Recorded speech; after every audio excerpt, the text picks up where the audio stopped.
Hey, you, tonight, you step back in time. The air grows thick with the scent of damp earth and wood smoke, as you find yourself in a muddy Anglo-Saxon village, nestled in a misty valley of 7th century Northumbria. A chill wind rustles the thatched roofs, carrying the low bellow of cattle and the distant clang of a smith's hammer. The ground squelches beneath your feet, cold mud seeping into your shoes, while a gray sky looms, heavy with the threat of rain. Rough-hewn wooden huts huddle together, their walls dark with age, and a faint chant of monks drifts from a small stone church, its cross barely visible through the fog. The village hums, alive yet tense, a world of toil and whispered fears. Before you dive into this ancient world, please like the video and subscribe to Into the Sleep if you truly enjoy journeys like this. Tell us in the comments where you're listening from and what time it is for you. For the best experience, dim your phone's screen, set it aside, close your eyes, and let your journey begin. You blink, the fog parting, and find yourself in the heart of the village, a muddy square alive with shouting. A crowd gathers, their woolen cloaks damp, faces flushed with anger. Two men stand nose to nose, one a burly farmer, his hands calloused, gripping a worn sickle. The other, a wiry merchant, his tunic finer, clutching a leather sack. "You stole my grain, Edric!" the farmer bellows, voice raw, his beard flecked with mud. "My family starves while you hoard," Edric sneers, his eyes narrow. "Prove it, you ox, or crawl back to your fields." Your heart races, the air crackling with their words, as villagers murmur, some nodding, others shaking their heads, torn. You step closer, the mud sucking at your feet, the scent of sweat and wet wool sharp in your nose. A woman, her hair braided tight, pushes through, her voice sharp, pleading, "Enough, both of you. Thane's men will crush us if you fight." Her eyes, wide with fear, meet yours, and you feel a pang, her warning heavy. The farmer's wife, her face pale, clutches a child who whimpers, shivering in a thin cloak. You kneel, asking softly, "What's wrong?" she whispers.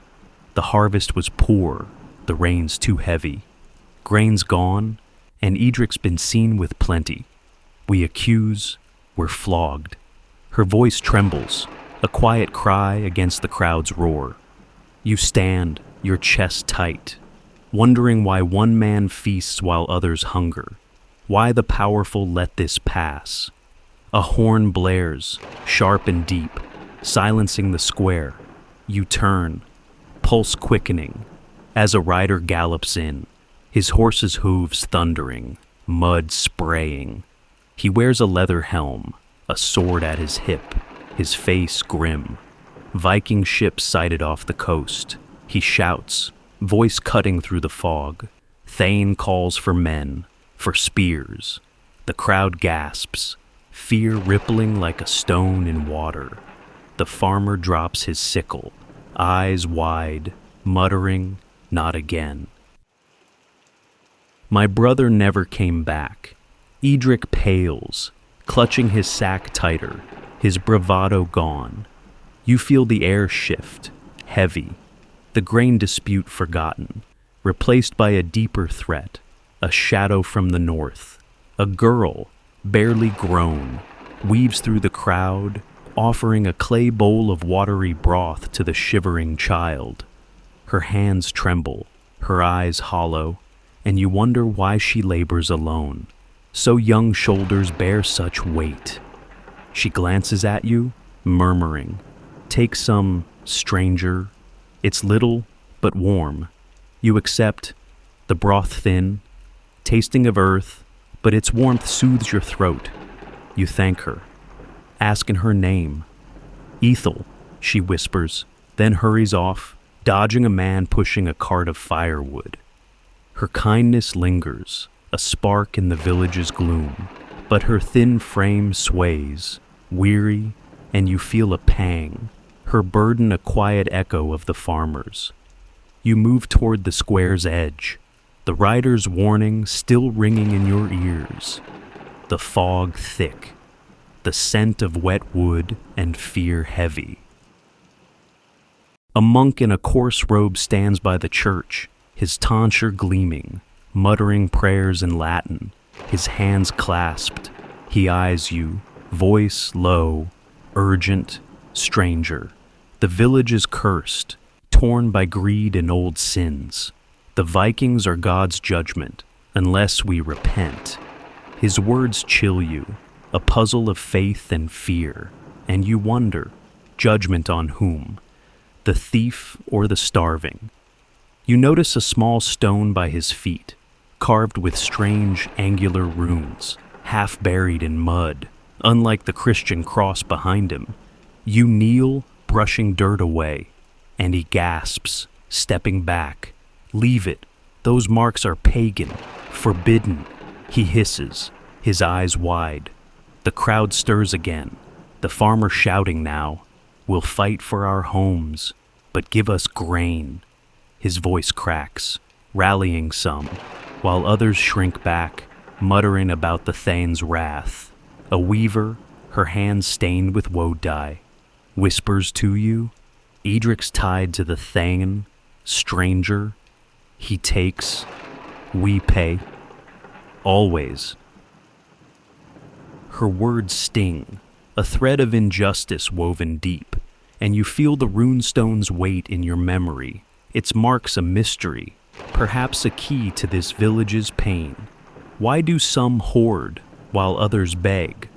A child's cough breaks your thoughts, sharp, and you see Ethelhel returning, her bowl empty, her face pale, exhausted.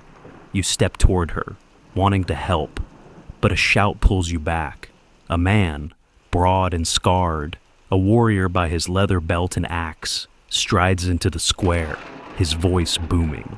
"No more talk. We arm for Vikings, or we die."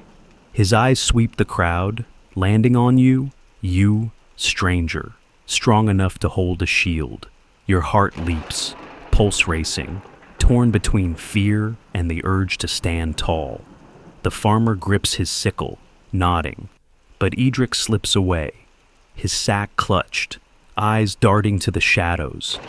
You feel the village's pulse, vibrant yet fraying, a place of courage and betrayal, faith and doubt. The monk chants, the warrior shouts, and the fog thickens. The rune-stones mystery, the grain's theft, and Viking whispers weaving a tangled web. You stand, caught in the storm, your heart a drumbeat, the village alive, unyielding as the night looms. You stand in the muddy square, the warrior's call to arms and the monk's whispered curse still ringing in your ears, the fog wrapping the Anglo-Saxon village in a damp, gray veil. The air is heavy with the scent of wet wool, wood smoke, and the faint tang of fear as the crowd disperses, their faces tense, eyes darting toward the darkening horizon. The rune-stone's strange marks linger in your mind, a puzzle half buried in mud, while the farmer's accusation of stolen grain and the threat of Viking raids weigh on your heart. Your shoes sink into the cold earth. The village's pulse beating fast, a mix of defiance and dread. You step away, drawn by the flicker of a fire from a nearby hut, its light a faint promise of warmth in the chill. You approach a low, thatched hut, its wooden walls dark with age, the scent of barley and straw drifting through the open door. Inside, a farmer's family huddles, their faces lit by a small hearth, its flames crackling softly. The man, weathered and broad, nods to you, his eyes tired but kind. "Stranger, come, share our fire," he says, voice rough, warm. You step in, the ground-packed earth, cool beneath your feet, and sit on a rough bench, the air thick with the scent of boiling pottage. His wife, her hands calloused, stirs a clay pot, her braid streaked with gray, while two children, thin and wide-eyed, clutch wooden bowls, their gazes curious, wary. You feel a pang, their meager meal a stark contrast to Edric's bulging sack, and thank them, your voice soft, grateful. The farmer, Wulfric, breaks a coarse loaf, offering you a piece, its texture gritty, warm in your hands. "We've little, but we share," he says, his voice low, steady. You bite into the bread, its taste earthy, and ask about the grain dispute, your heart still heavy from the square. Wulfric sighs, rubbing his brow. "Edric's been hoarding, selling to the Then's men while our fields rot. We owe taxes, more than we can grow, and the Reeve takes no excuses." His wife, Elf Gifu, glances up, her eyes sharp. Our eldest, Godric, works the Then's fields now, taken to pay our debt. He's barely grown. Her voice cracks, a quiet wound, and you feel their pain, the unfairness a stone in your chest. A knock at the door, sharp, urgent, makes you start. Wulfric rises, his face hardening, and opens it to a man in a coarse cloak, his boots caked with mud. The Reeve, a tax collector, stands tall, his eyes cold, a wooden tally stick in hand, notched with marks. "Wulfric, your tax. 3 measures of grain, due now," he barks, voice like iron. Wulfric's hands clench, his voice low, pleading. "The harvest failed, the rains drowned us. Give us time, we'll pay." The Reeve scoffs, his tally stick raised like a threat. "No time, farmer, pay, or lose your land, your family to the Thane's hall." You feel anger flare, hot and sharp. The families fear a mirror to the square's clash. Why must they suffer while Edric thrives? You stand, heart pounding, and ask, cautious, can't the debt wait for mercy? The Reeve's gaze snaps to you, narrow, unyielding. "Stranger, mind your place. The Thang's law binds us all." Elfgafu pulls her children close, their eyes wide, the youngest clutching a carved wooden horse, its edges worn from love. You want to challenge, to ease their load. But the Reeve steps closer, his presence heavy, the tally stick a silent blade. Wulfric kneels, voice breaking. "We'll find a way. Don't take them." The Reeve nods, cold, "By dawn, or you're done." He turns, his cloak sweeping, leaving the hut in silence. The fires crackle a faint comfort. You sit, the bread heavy in your hands, the family's despair thick in the air. Elf Gifu stirs the pottage, her hands trembling, and murmurs. "We prayed to Thunor, to God, but the fields stay wet, the grain gone." You feel their struggle, a weight of hunger and loss, and ask how they endure. Wulfric's eyes meet yours, tired but fierce. "We work, we hope, stranger." Some whisper of fighting back, hiding grain, defying the Reeve. His words spark, a flicker of rebellion, and you think of the rune-stone. Its marks a mystery, perhaps tied to such defiance. You nod. The tablets wait in your memory, a thread to the village's pain. A soft rustle outside pulls your attention, and you glance through the door, the fog thinning, stars peeking through. A figure moves, swift, cloaked, pausing by the hut's wall. You tense, heart quickening, and step out, the air cold, the scent of damp earth sharp. The figure turns, a young man, his face shadowed, eyes wide, urgent, stranger. You were in the square. You saw. He whispers, voice low, fast. Edric's not alone. The Theng's men plan worse, taking all we have. You feel a chill, his words a spark, and ask who he is, what he means. I'm Leofric, Wulfric's kin, he says, glancing back. Meet us at the old oak, midnight, if you're with us. He slips away, a shadow in the fog, leaving you breathless, torn. You return to the hut, the family quiet, the fire low, its warmth fading. Wulfric watches you, sensing your unease. Careful, stranger. The Then's eyes are everywhere, he murmurs, his voice a warning. You nod. The Reeve's threat, Leofric's plea, the rune-stones marks weaving together, a tangle of risk and hope. The children sleep now, curled on a straw mat, their breaths soft, fragile. Elf Gifu offers you a woolen blanket, her eyes grateful, tired. Rest here. You're kind to listen, she says, and you accept. The blanket rough, warm. You lie by the hearth. The fire's glow soft, the air thick with barley and worry. Why do they endure while the powerful take? The night deepens, the village restless, the stars above. Leofric's words a quiet call, urging you toward the unknown. You close your eyes, the hearth's warmth easing your limbs, but your mind races.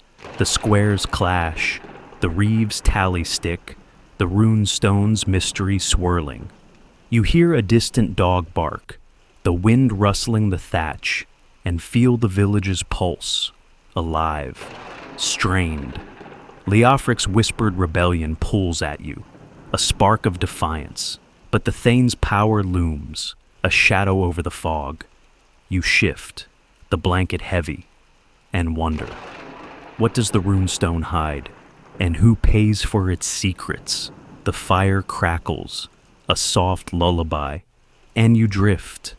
The family's hope, the village's fear wrapping around you as the night stretches. Cool, unyielding. You wake in Wulfric's hut, the fire's embers glowing faintly, their warmth a soft comfort against the chill seeping through the thatched walls. The air carries the scent of damp straw, cooling pottage, and the faint musk of sleeping bodies. Your heart stirs. Leofric's whispered call to meet at the old oak and the Reeve's harsh tax demand lingering, a tangle of hope and fear. The blanket, rough wool, slips as you sit up, the packed earth cold beneath you. Wulfric snores softly, his wife Elf Gifu curled beside him, while their children breathe quietly, faces peaceful in sleep, unaware of the village's looming threats. The rune-stone's strange marks flicker in your mind, a mystery tied to the village's pain, urging you to act. You rise, careful not to wake them, and step outside. The night deep, the fog thinning, stars bright above the Anglo-Saxon village. The air bites your skin, cool and damp, smelling of wet earth and distant wood smoke. You pull your cloak tighter, shoes squelching in the mud, and head toward the old oak. Leofric's words a quiet pull. The village lies still, huts dark, save for a faint lamp flickering in one, its light wavering like a fragile hope.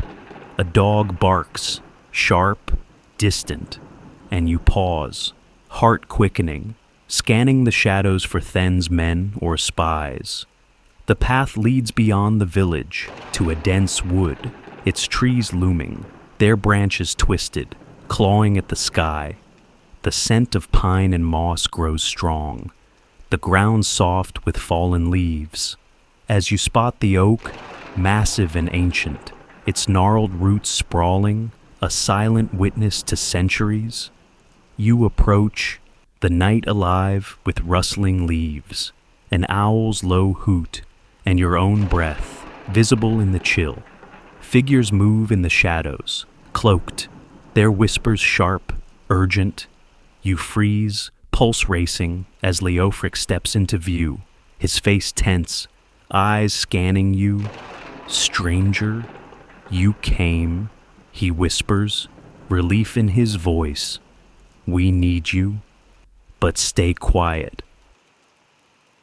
He leads you to a small clearing, where a dozen villagers gather, men and women, their faces hard, lit by a single torch's flicker. A woman, older, her hair streaked with white, holds a bundle of herbs, her eyes fierce. We honor the old gods tonight, she says, voice low, to shield us from Vikings, from Thanes. Your heart stirs, the monk's warning of pagan curses echoing, a clash of faiths unfolding. The woman, Edbur, kneels by a small stone altar, its surface carved with swirling patterns, unlike the rune-stone, but heavy with meaning. She scatters herbs, their sharp scent rising, and murmurs to Woden, god of wisdom and war, her words strange, guttural. Guide us, shield us, break our chains, she chants. As others join, their voices a soft hum, blending with the wind. You feel the air thicken, your chest tight, drawn to the ritual's power, yet wary of its danger. A young man, his cloak patched, glances at you, whispering, "The Christians call this sin, but it's our strength." His words spark questions. Why cling to old gods when the church grows strong? And you notice a small iron amulet at his neck, shaped like a hammer. Thunar's sign. A twig snaps, loud in the quiet, and you all freeze, the chant halting. Leofric grips a knife, eyes wide, scanning the trees. "Who's there?" he hisses, the torch's light wavering. A figure steps forward, a monk, not the one from the square, his robe dark, his face pale, angry. "You defy God with this blasphemy," he spits, voice trembling. "Thane will hear, and you'll burn." Edbur stands, unflinching, her herbs clutched tight. "Our gods were here before your cross. Aelfric, leave us, or face their wrath." The monk hesitates, eyes darting, then retreats, his footsteps fading, leaving the clearing tense, the air heavy with fear and defiance. You step closer, heart pounding, and ask Edbur why they risk this. Your voice low, cautious. She meets your gaze, eyes burning. The old gods listen. "Stranger, when priests and lords turn away, we seek strength, for war, for freedom." Her words echo Leofric's rebellion, Wulfric's struggle, and you feel the rune-stones weight in your thoughts, its marks perhaps tied to these old ways. You notice a small leather pouch at her belt, bulging, and wonder if it holds a relic, a secret like the stone. She offers you a sprig of herb, its scent sharp, saying, "Hold this, it guards you." You take it, the leaves cool, and feel a strange calm. The ritual's pull lingering, the group disperses, shadows melting into the wood. Leofric urging haste, "The monk will talk. We're marked now," he whispers, leading you back. The path is dark, the oak's silhouette fading, the air thick with moss and tension. You ask Leofric about the rune-stone, your voice soft. He pauses, eyes narrowing. "It's old, stranger, from before the cross came. Some say it speaks of a king's fall, a curse. Edric wants it for power." Your pulse quickens, the stone a thread to the village's greed, its pain, and you clutch the herb, its scent grounding you. A wolf howls, distant, chilling, and you hurry. The village's huts appearing through the fog. You reach Wulfric's hut, the fire nearly gone, the family asleep, their breath soft. You sit, the blanket heavy, the herb in your hand, its scent faint now. The rituals chant, the monk's threat. Leofric's warnings swirl, a storm of faith and fear. You think of Ethel, her thin frame, her broth, and wonder if she knows these old ways, if she hopes for change. The Reeves tally stick, the Viking threat, the rune-stones marks weave together, a tapestry of struggle. Why do they endure when gods and lords demand so much? You lie back, the hearth's embers a faint glow. The night, cool, vast. The village breathes, restless, alive, and you drift, the herb's scent, the oak's shadow, and the rune-stone's mystery pulling you toward the unknown. You stir in Wulfric's hut, the embers' faint glow casting soft shadows, the air thick with the scent of damp straw, cooling earth, and the lingering sharpness of Eadbur's herb still clutched in your hand. The night presses close, cool and heavy, the village's restless pulse echoing in your heart. Leofric's warning about the rune-stone, the pagan ritual's strange power, and the monk's threat swirl in your mind, a tangle of secrets and defiance. The family sleeps. Wulfric snores steady. Elfgifu's arm draped over her children, their faces peaceful despite the Reeves' looming demand. The rune-stone's marks, half seen in the square's mud, haunt you, a mystery tied to the village's greed and pain. You rise, the blanket slipping, the packed earth cold beneath your feet, and step outside, drawn by a distant clang, sharp and rhythmic, cutting through the fog.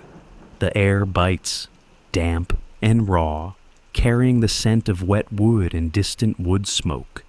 The stars dim behind thinning clouds. You follow the sound, shoes squelching in the mud, past dark huts where oil lamps have died, the village holding its breath. The clang grows louder, leading to a small forge at the village's edge, its open shed glowing with firelight, sparks dancing like tiny stars. A blacksmith, broad and scarred, hammers a glowing iron blade, his muscles rippling, sweat beading on his brow.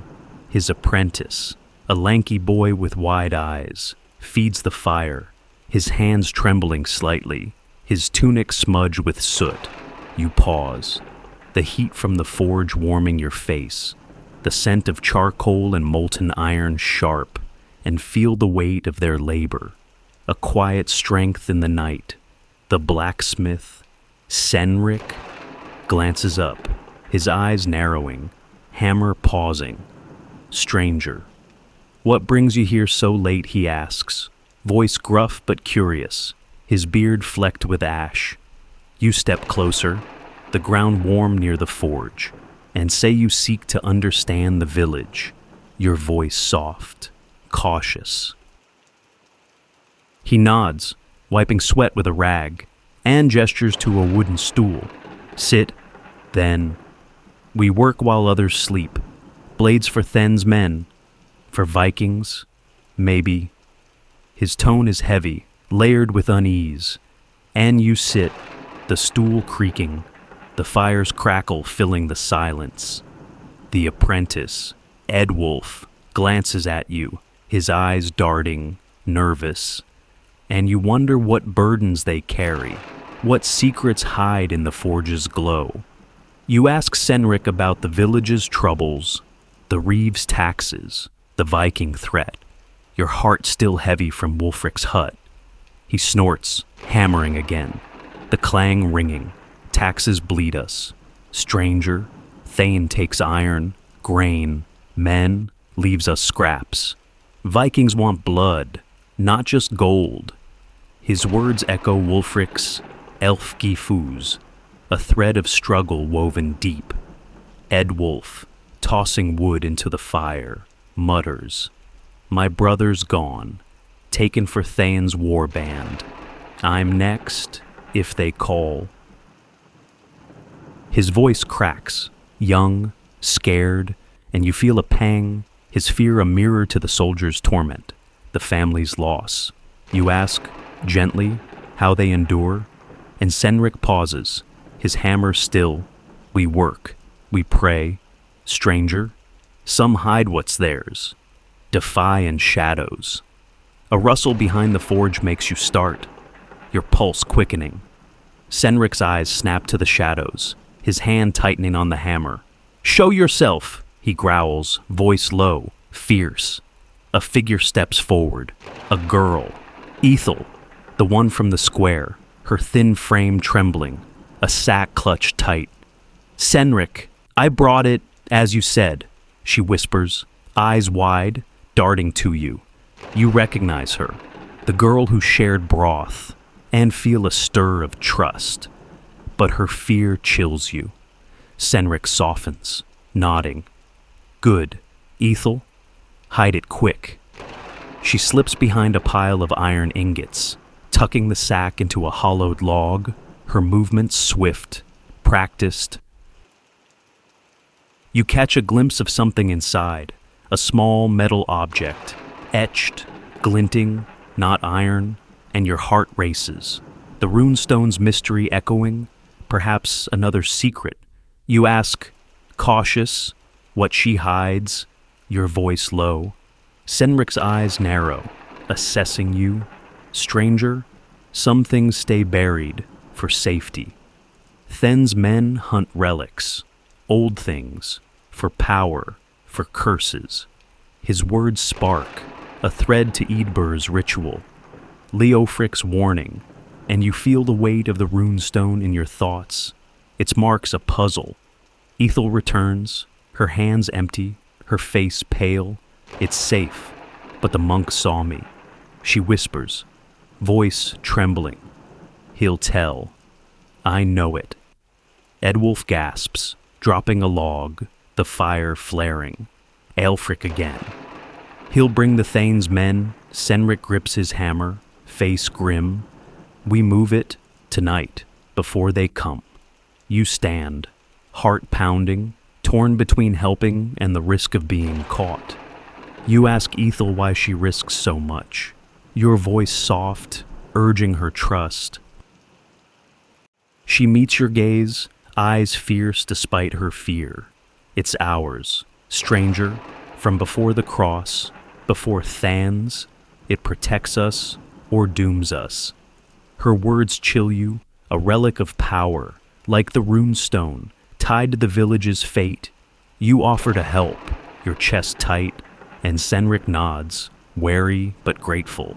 Stay close, stranger, but no questions. He hands you a heavy cloak, its wool rough, and you follow. The forge's heat fading, the night cold, the scent of moss and mud rising as you slip toward the wood. The path is dark, Ethel leading, her steps quick, silent. Edwulf at your side, his breath fast, nervous. Senric carries the sack, his hammer tucked in his belt, eyes scanning the trees. The air thickens, the wood closing in, branches creaking in the wind. You hear a snap, sharp, and freeze, your pulse hammering. Senric raises a hand, signaling quiet, and you crouch, the ground damp, leaves stick into your hands. A shadow moves, a man, cloaked, too far to see clearly, but his steps are heavy, deliberate. Thane's scout, Edwulf whispers, voice barely audible. You feel the relic's weight, the rune-stone's mystery, and wonder, who hunts this, and why?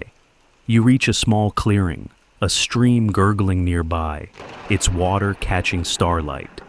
Senric kneels, digging in the soft earth, his hands swift, silent. Ethel places the sack in the hole, covering it with soil, her fingers trembling. Safe, for now, she murmurs, but her eyes dart, fear lingering. You ask, low, what the relic is, your curiosity burning. Senric stands, face hard, a piece of the old gods, stranger, a blade etched with runes, older than Woden. It calls to some, curses others. His words spark, a thread to the pagan rite, the monks' fear, and you feel the village's pulse, alive with secrets. Danger, a shout, sudden, close, breaks the quiet, and you spin, heart racing, show yourselves. A voice barks, a guard, his spear glinting, torchlight flaring. Senric grabs Ethel, pulling her back, while Eadwulf stumbles, eyes wide. You freeze, the relic buried, the rune-stones marks in your mind, a web of risk tightening. Run, Senric hisses, and you bolt, branches whipping your face, the stream's gurgle fading, the guard's shouts close, relentless. You reach the village, breathless, the forges glow distant, the night vast, cold. Ethel clings to you, whispering, "Thank you, stranger, but they'll come." You nod, the relic's power, the rune-stone's curse, Leofric's rebellion weaving together, a storm brewing in the fog. You slip back to Wulfric's hut, the family asleep, the fire dead, the air heavy with worry. You lie on the blanket, the herb's scent gone, your mind racing, the forge's clang, Ethel's fear, the guard's torch a vivid pulse. Why do they hide relics, defy Thanes? When danger looms, the village breathes, restless, its heart beating through the night, and you drift.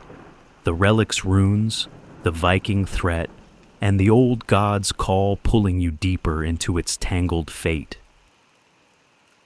You wake in Wulfric's hut, the dawn's faint light seeping through the thatched roof, casting pale streaks across the packed earth floor. The air is cool, heavy with the scent of damp straw, cooling ashes, and the faint musk of the sleeping family. Your heart stirs. Senric's hidden relic, Ethel's trembling hands, and the guard's torchlit pursuit still vivid. A tangle of secrets and danger. The rune-stones marks, half seen in the square. Pulse in your mind. A mystery tied to the village's pain. Perhaps linked to the blade Senric buried. Wulfric stirs, his snores fading, while Elfgifu tends the hearth, coaxing embers to life, her face weary but resolute. The children sleep, their breaths soft, unaware of the Reeve's looming tax demand, Leofric's rebellion, or the Viking threat. You rise, the woolen blanket slipping, your shoes damp from last night's mud, and step outside, drawn by the village's waking hum, a call to unravel its truths. The morning air bites, crisp and damp, carrying the scent of wet wood, fresh mud, and the distant low of cattle. The fog has lifted, revealing the Anglo-Saxon village in sharp detail, huts huddled together, their thatch glistening with dew, the small stone church's cross stark against the gray sky. Voices rise, sharp and urgent, from the village square, and you hurry, shoes squelching, the scent of baking bread mingling with the tang of sweat and livestock. The square buzzes, a market taking shape, stalls laden with coarse wool, clay pots, and meager piles of barley, their owners haggling, faces flushed, eyes wary. You weave through, the ground muddy, the air alive with shouts, laughter, and the clink of traded goods, a vibrant pulse beneath the village's fear. You pause by a stall, its owner, a wiry woman with woad-stained hands, offering woven baskets, her voice loud, cheerful, but her eyes darting, tense. "Stranger, a basket for grain, strong weave," she calls, gesturing to her wares, their reeds tightly bound, gleaming in the weak sun. You nod, admiring her craft, and ask her name. Your voice gentle, curious, Cinnaberg, she says, smiling faintly, then leans close, voice low. Watch yourself, stranger. Edric's here, stirring trouble. Your heart quickens. The merchant from the grain dispute, his bulging sack a spark of anger in the square. You scan the crowd, spotting him, his tunic finer, arguing with a farmer, his gestures sharp, a leather pouch at his belt bulging, suspicious. A shout erupts, jarring, and you turn, pulse racing, as a young man, his cloak torn, stumbles into the square, clutching his arm, blood seeping through his fingers. Thief, he cries, pointing at a boy, thin and fast, darting through the crowd, a stolen loaf clutched tight. The crowd surges, voices clashing, some chasing, others shouting, chaos swelling. You step forward, heart pounding, and grab the injured man, steadying him, his face pale, eyes wide. He cut me, took my bread. He gasps, voice weak. You tear a strip from your cloak, binding his wound, the cloth soaking red, and ask his name. Your voice calm, urging trust. Bjorn, he murmurs, wincing, I'm a shepherd, all I had. Your chest tightens, his pain a thread to Wulfric's hunger. Ethel's toil. The boy vanishes, but the crowd's anger shifts, turning on Edric, who stands by his stall, his sack now guarded by a burly man with a club. Edric hoards while we starve. A woman shouts, her basket of turnips spilling in her rage.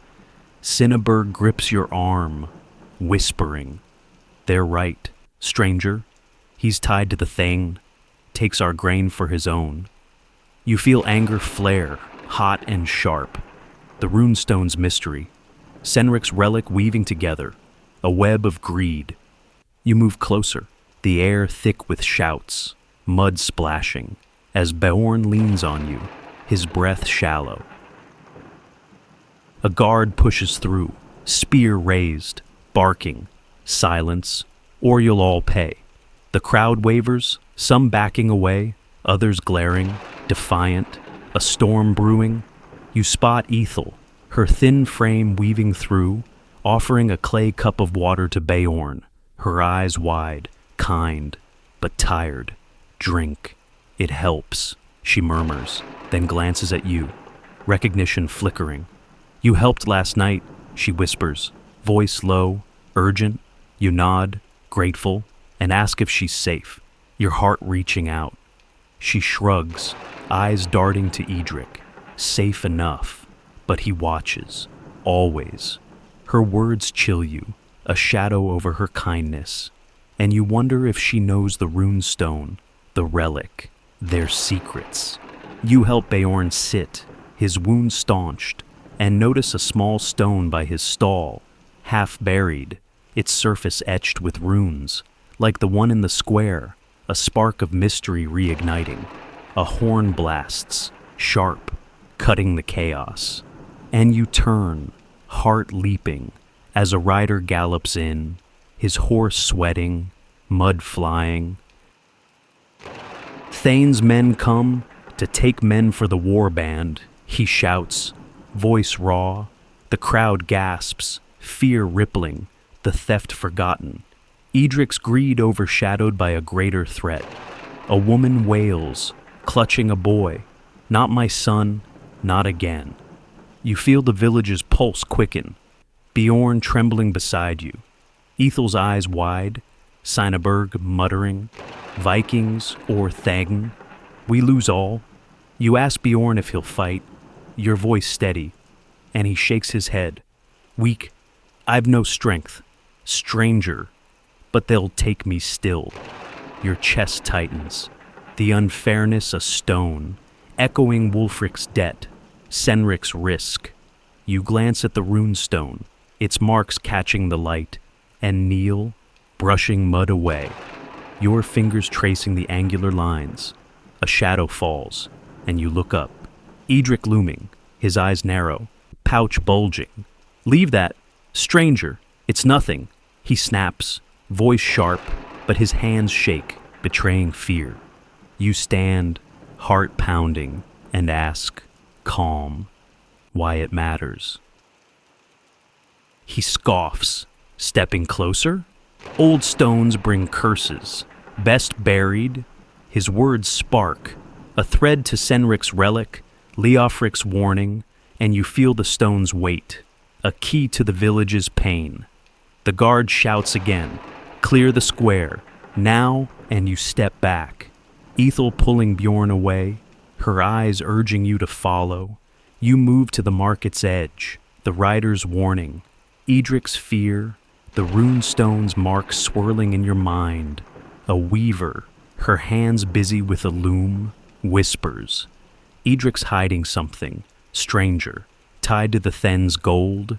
Her words sting, a puzzle of power and greed, and you nod. The market's chaos fading, the air thick with tension, mud, and the scent of spilled grain. A child runs past, laughing, unaware, his joy a faint spark in the gloom. You think of Wulfric's family, their meager meal, and wonder if Leofric's rebellion can shift this tide. The Then's men approach, their boots heavy, spears glinting, and you feel torn. The rune-stone's mystery, Ethel's kindness, Bjorn's pain pulling you deeper into the village's storm. You slip into an alley, the square's shouts softening, the air cooler, the scent of damp earth strong. A man, a potter, shapes clay by a small fire, his fingers swift, his face weary. He glances up, murmuring. Trouble follows you, stranger, like us all. You nod, asking if he knows the rune-stones, your voice low. He shrugs, eyes flickering. Old magic, old kings, best left alone. Edric's greedy, but he's scared, too. His words spark, a thread to the relic's curse, the old god's power, and you feel the village's pulse, alive, strained. The night looms, the Then's men close, and you stand, the rune-stone's marks, the market's clash, and Leofric's call weaving together, a web of hope and danger, urging you forward. You stand in the narrow alley, the potter's cryptic words about rune-stones and Edric's fear lingering, a spark in the cooling air of the Anglo-Saxon village. The market's chaos fades behind you, its shouts and clatter softened by the damp mud brick walls. But the Then's men's heavy boots echo, a reminder of their approach. The morning air is crisp, thick with the scent of wet earth, spilled grain, and the faint tang of smoke from a distant fire. Your heart beats fast, the rune-stone's marks, Ethel's urgent glance, and Bjorn's bloodied arm weaving a tapestry of struggle and mystery. The relic Senric hid, the rebellion Leofric whispered, and the Viking threat pulse in your mind, urging you to move, to unravel the village's secrets. You slip deeper into the alley, shoes squelching, drawn by a faint hum of voices, low and tense, beyond the village's edge. The path opens to a grassy field, its edges fringed with gnarled trees, their branches bare, clawing at the gray sky. The scent of dew and crushed grass rises, mingling with the faint musk of livestock from nearby pens. You spot a group of villagers, 5 or 6, gathered by a low stone wall, their cloaks damp, faces shadowed. Leofric stands among them, his knife glinting at his belt, his eyes sharp, scanning the horizon. You approach, heart quickening, the air alive with their whispers, urgent, secretive. Leofric sees you, nodding, his voice low. Stranger, you're here, good. We've no time. Thane's men are close. You feel a stir of trust, his rebellion a spark, but the potter's warning, Edric's greed, keeps you wary. You kneel by the wall, the stone cold, rough beneath your hands, and notice a carved slab half buried in the grass, its surface etched with angular runes, like the one in the square, but larger, weathered, a silent relic of older days.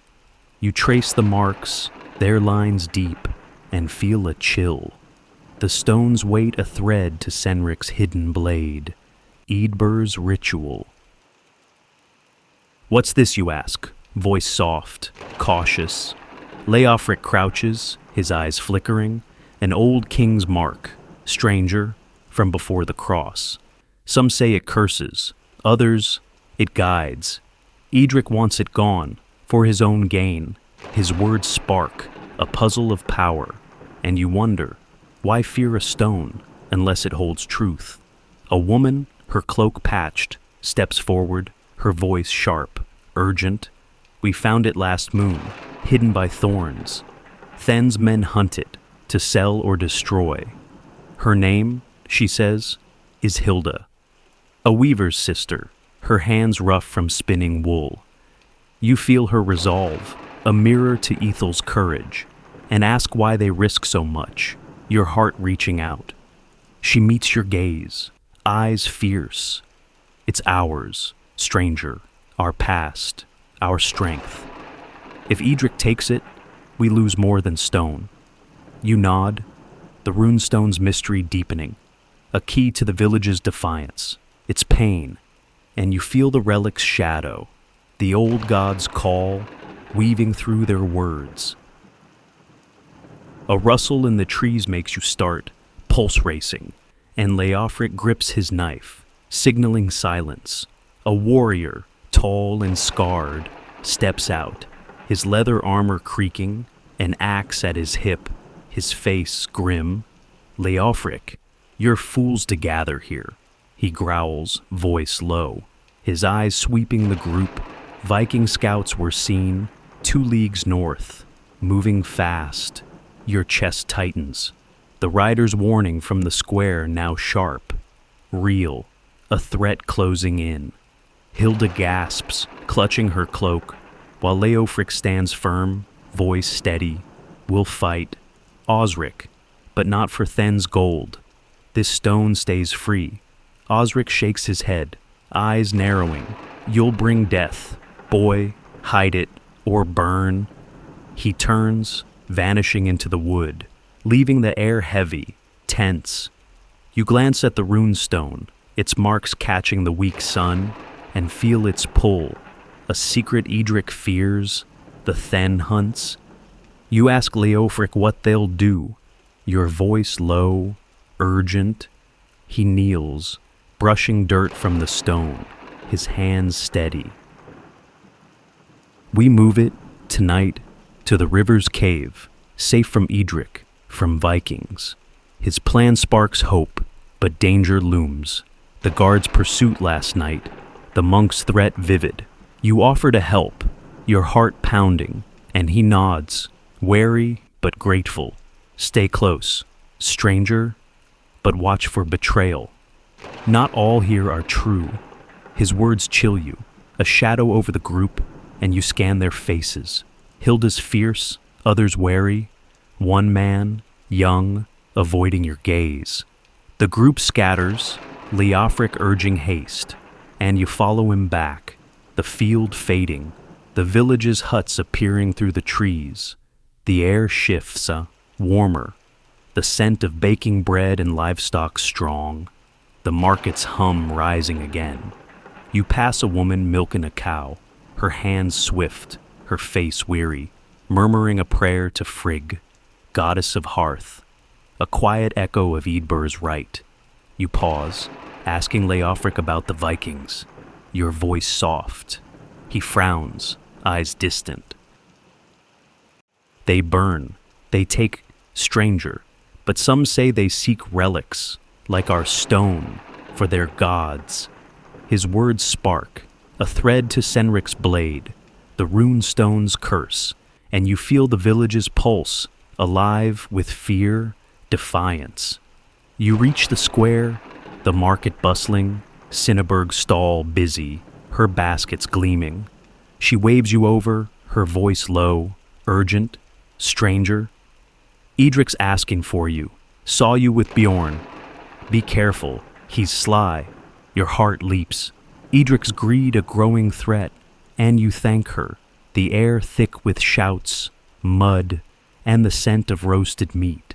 You spot Wulfric, hauling a sack of turnips, his face grim, elf Gifu beside him, their eyes heavy with worry. You approach, asking if they're well, your voice gentle. Wulfric sighs, wiping sweat. The reeve comes at dusk. Stranger, we've nothing left. Elf Gifu grips his arm, murmuring, we trust Leofric, his plan, but it's risky. Your chest tightens, their hope fragile, tied to the stone, the rebellion.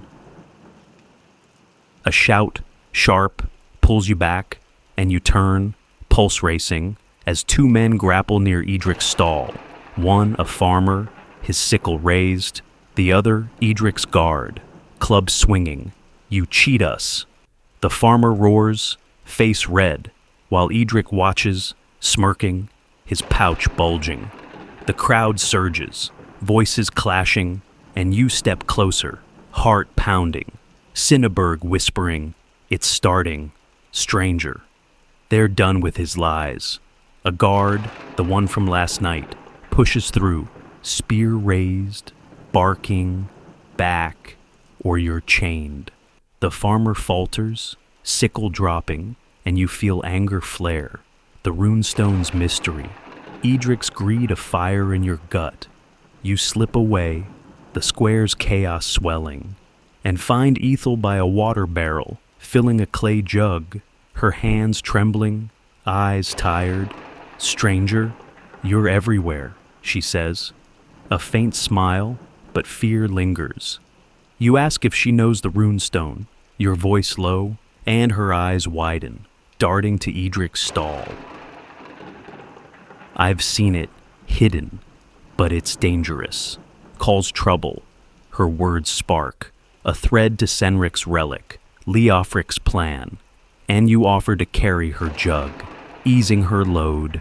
She nods, grateful, and you walk, the jug heavy, the air thick with tension. The market's pulse alive, strained. The Thang's men loom, their spears glinting, and you feel torn. The rune-stones marks, Ethel's fear, Leofric's rebellion pulling you deeper into the village's storm. You pause by Wulfric's hut, Ethel slipping inside to share water. The family's voices soft, worried. You stand, the jug cool in your hands, the morning sun climbing, its light weak, the air heavy with mud, smoke, and defiance.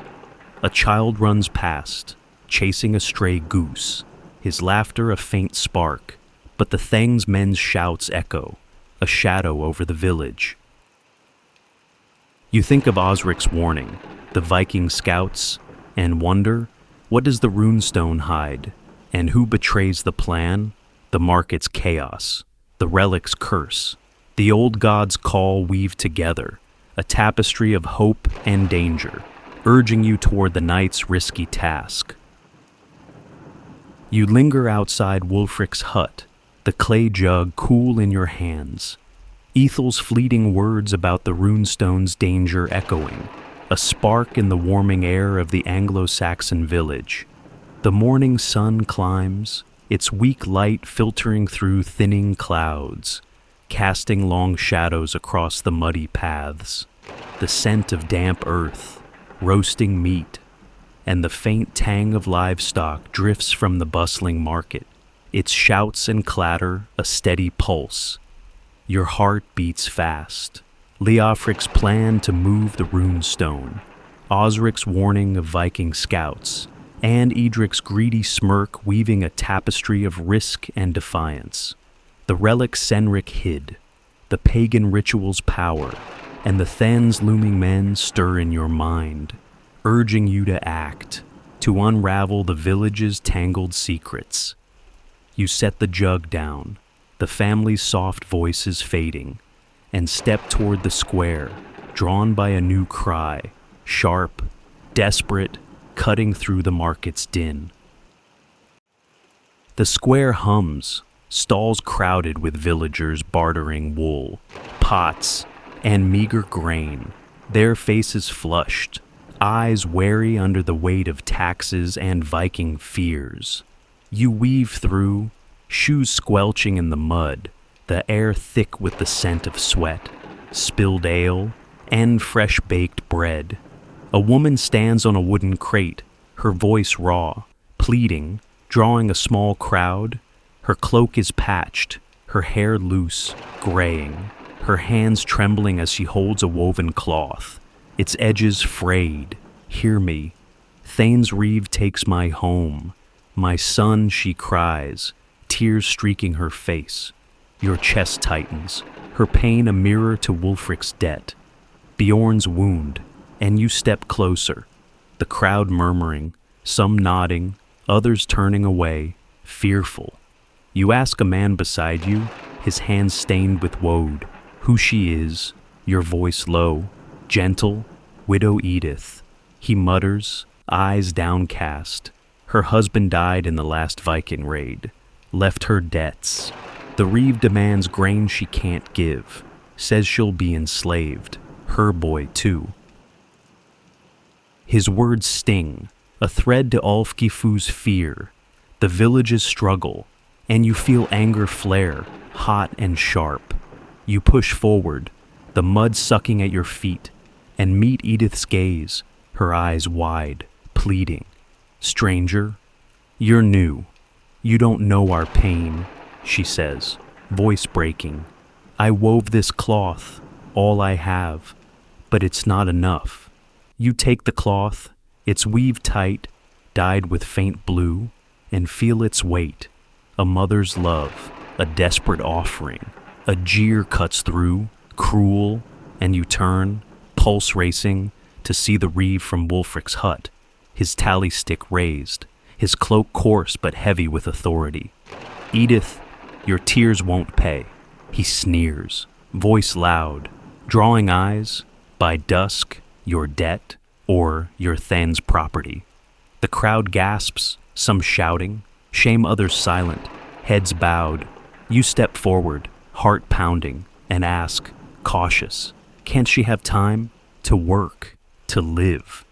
The Reeve's eyes snap to you, narrow, unyielding. Stranger, you meddle too much. Thane's law is clear, debt binds all. Edith sways, clutching the crate, her son, a boy of 10, running to her, his face pale, eyes wide with fear, a small wooden bird clutched in his hand. You kneel, offering the cloth back, your voice soft, urging calm. Edith, hold on, we'll find a way, you say, though doubt gnaws, the Reeve's power a heavy shadow. She nods, tears falling, and whispers, thank you, stranger, but only rebellion saves us now. Her words spark, a thread to Leofric's plan, Senric's relic, and you notice the cloth's hem, stitched with tiny, angular marks, like runes, hidden, deliberate. Your heart leaps, a secret message, perhaps a call to defiance, and you tuck the cloth under your cloak, its weave rough, a quiet pulse of hope. The Reeve watches, eyes narrowing, and you feel his suspicion, a chill in your bones. The crowd thins, the Reeve striding off, his tally stick swinging, guards trailing, their spears glinting. You help Edith down, her son clinging, and ask where she'll go. Your voice gentle. She points to a small hut, its thatch sagging, beyond the square. There, for now, till they take it, she murmurs, voice faint. You walk with her, the boy's hand small, trembling in yours, the air warm, the scent of mud and straw strong. At the hut, she offers you a clay cup of water its taste earthy, and you sit. The ground cool, the hut's walls bare, a single loom in the corner, its threads half woven, a sign of her toil. You ask about the cloth's marks, your voice low, cautious, and her eyes widen, darting to the door. Not here, stranger. They watch, she whispers, but slips a small reed into your hand, its tip etched with a single rune, sharp, unfamiliar. Finally, Offric, he knows, she says, voice urgent, and you nod. The reed a spark, a thread to the rune-stone, the relic's curse. A shout outside, harsh, pulls you back, and you step out, heart racing, to see a guard questioning Cinnaberg, her basket scattered, her face pale. Where's the stranger? He barks, spear pointed, and you slip behind the hut, pulse hammering, the reed clutched tight. Edith's fear a weight on your heart. You weave through alleys, the village alive, tense, the scent of baking bread, livestock, and mud thick. A man, a herder, leans against a fence, his staff crooked, eyes tired.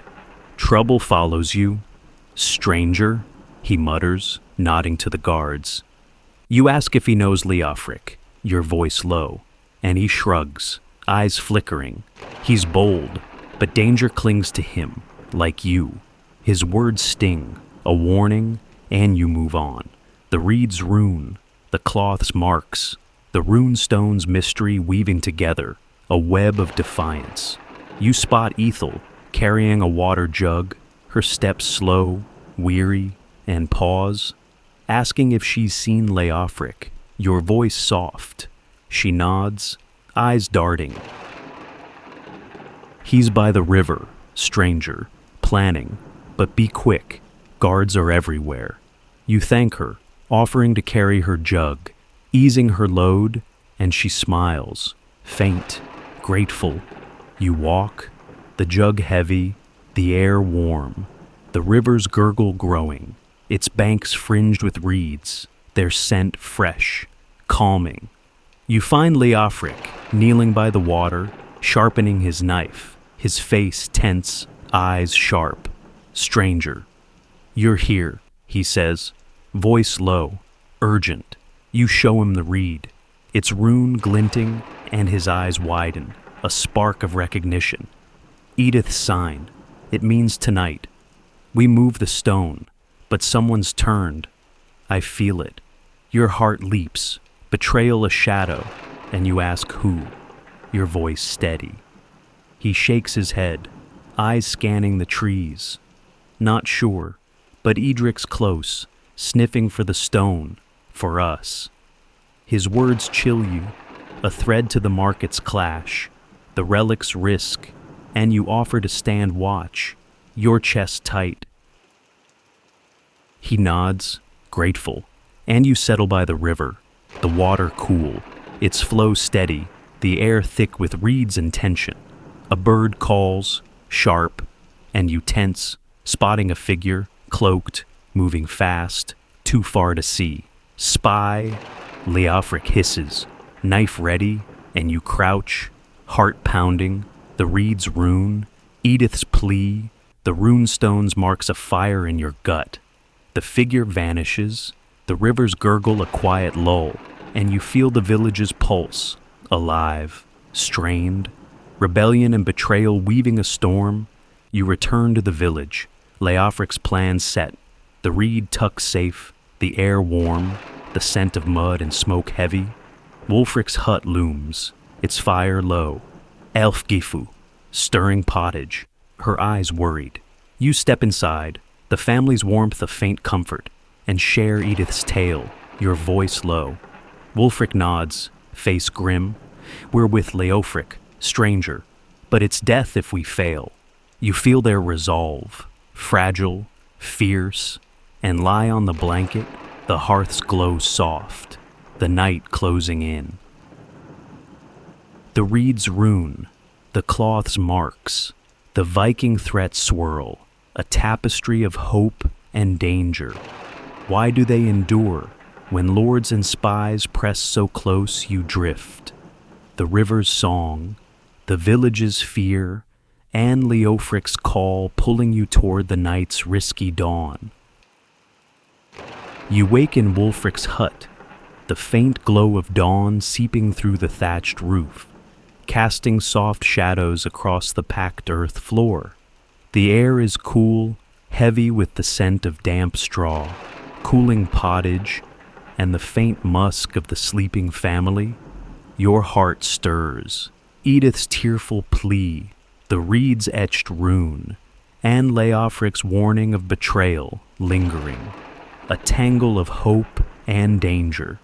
The blanket slips as you sit up, the ground cold beneath your feet, the village's pulse quickening with the rising sun.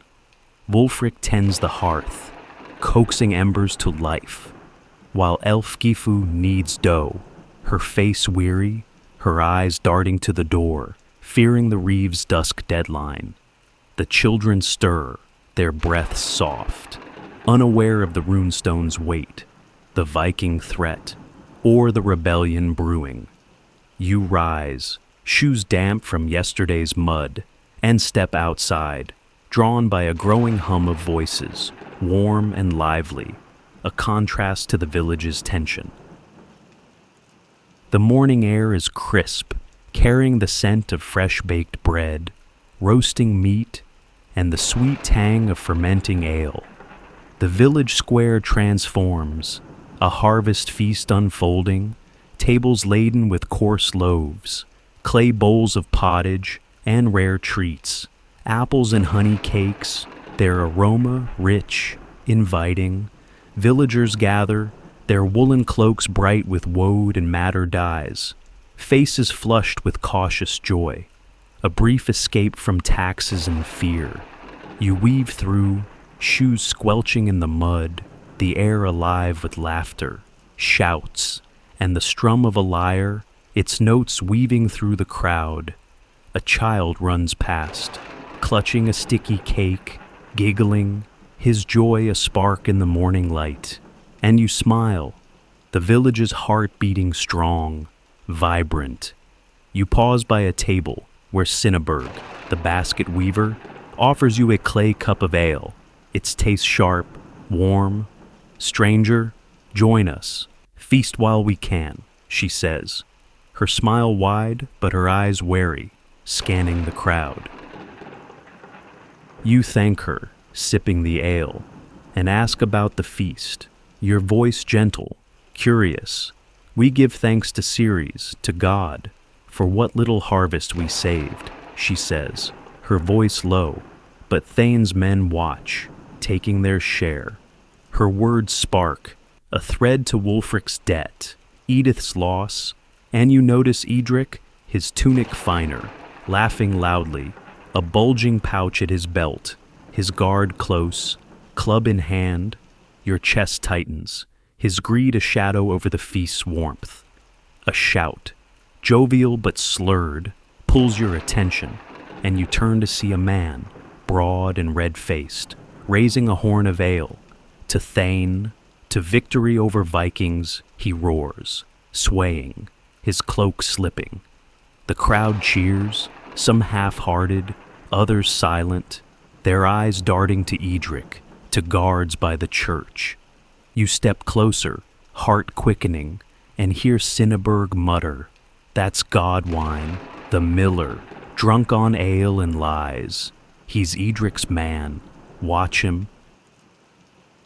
Her warning chills you, a thread to Leofric's fear of betrayal, and you watch Godwine, his boasts growing louder, his eyes gleaming with something darker, a secret perhaps. You ask Cinnaberg if he's trouble, your voice low, and she nods, eyes narrowing. He talks too much, stranger, and listens for the Thane. You move through the crowd, the lyre's melody softening, the air thick with the scent of honey, meat, and mud. Ethel appears, her thin frame balancing a tray of apples, her face flushed, tired but smiling. Stranger, take one. They're sweet, she says, offering a small red fruit, its skin cool in your hand. You thank her, biting into its crisp flesh, the juice sharp, and ask how she fares, your voice gentle. Her smile fades, eyes darting to Edric. I'm watched, stranger, since the relic, since you helped. Your heart leaps. The buried blade, the rune-stones marks flashing in your mind, and you ask, lo, if she's safe? She shrugs, voice trembling. Safe enough, but Leofric's plan. It's tonight, and I'm scared. A drum beats, sudden, deep, and you turn, pulse racing, as a group of villagers begins a dance, their feet stomping, cloaks swirling, the crowd clapping, cheering. The air shifts, warm, alive. But tension lingers. Godwine's boasts growing louder, Edric's smirk sharper. You spot Wulfric, sharing bread with his children. Elf Gifu, beside him, her eyes worried, scanning for the reeve. You approach, the apple's taste lingering, and ask if they'll join Leofric, your voice low. Wulfric nods, face grim. We must, stranger, or lose all. Edith's with us, her cloth a sign. Your chest tightens, the cloth's runes, the reeds mark a spark, and you feel the rebellion's weight, fragile, fierce. A cry, sharp, jarring, cuts the feast, and you spin, heart pounding, to see Godwine, staggering, pointing at a young man by the church. He's a traitor, hides relics for pagans. He slurs, ale spilling, his finger aimed at Eadwulf, Senric's apprentice, his face pale, eyes wide. The crowd gasps, murmurs rising, guards pushing through, spears glinting. You freeze, the relic's secret, Ethel's fear vivid, and step toward Eadwulf, heart racing. He shakes his head, voice trembling. Lies, stranger. I swear you grab his arm, steadying him, and whisper, run, find Senric. He nods, slipping into the crowd, but Godwine lurches forward, shouting, seize him! He's with Leofric. Your pulse hammers, betrayal a blade, the feast joy shattering. You slip back, the drums beat faltering, the air thick with tension, mud, and spilled ale. Cinneberg pulls you aside, her voice urgent. Godwine's drunk, but he's no fool, stranger. He's Edric's eyes, sniffin' for the stone, the relic. Eadwulf's marked now. You nod. The rune-stones marks, the buried blade weaving together, a web of danger. You ask where Leofric is, your voice low, and she points to the river, hidden by trees. He's planning, but hurry. Guards are close. You thank her. The apple's core heavy in your hand, and move toward the river, the feast's chaos swelling, shouts echoing, the scent of smoke and fear rising. You reach the riverbank, its water gurgling, reeds swaying, their scent fresh, calming. Leofric kneels by a willow, sharpening his knife, his face tense, eyes sharp. Stranger, you're here, he says, voice low, urgent. You tell him of Godwine's accusation, Eadwulf's flight, your heart pounding. His eyes darken, knife pausing, Godwine's turned. I knew it. He's with Edric, selling us out. You show him the reed, its rune glinting, and he nods, face grim. Edith's sign, we move the stone tonight, but we're betrayed. I feel it. Your chest tightens, the relic's curse, the rune-stone's power a fire in your gut, and you offer to stand watch, your voice steady. He agrees, pointing to a cave by the river, its mouth dark, hidden by reeds. We hide it there, stranger, but watch for spies. You settle by the water, the air cool, The river's flow steady. The feast shouts distant, faint. A shadow moves, swift, cloaked, and you tense, heart racing, spotting Godwine, his horn empty, eyes gleaming, creeping toward the cave. Leofric, you whisper, and he spins, knife ready. But Godwine bolts, vanishing into the trees, his laughter cruel, mocking. Your pulse hammers, betrayal confirmed, the plan at risk, and Leofric curses, voice low. We move now, stranger or lose all. You follow him to the field, the rune-stone slab heavy, the group small, Hilda among them, her eyes fierce. You dig, mud caking your hands, the stone's runes glinting, a silent call. The air thickens, the scent of earth and fear strong, guards' shouts nearing, torches flaring. You lift the stone, its weight crushing, and hurry to the cave. The rivers gurgle a guide, the night vast, tense. You hide it, reeds covering the entrance, and slip back, breathless, the feast glow fading, the village alive, strained. Leofric grips your shoulder, whispering, "Thank you, stranger." But Godwine's loose, he'll talk.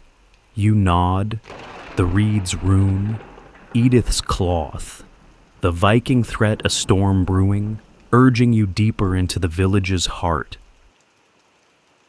You slip away from the riverbank, the rune-stone now hidden in the cave's dark mouth, its weight still heavy in your arms, a silent pulse of defiance.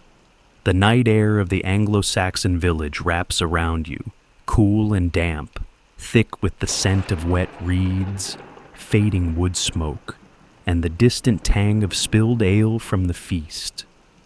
Leofric's grim warning about Godwine's betrayal burns in your mind, his mocking laughter a sharp wound, mingling with Edith's tearful plea, Ethel's trembling hands, and the relic's whispered curse.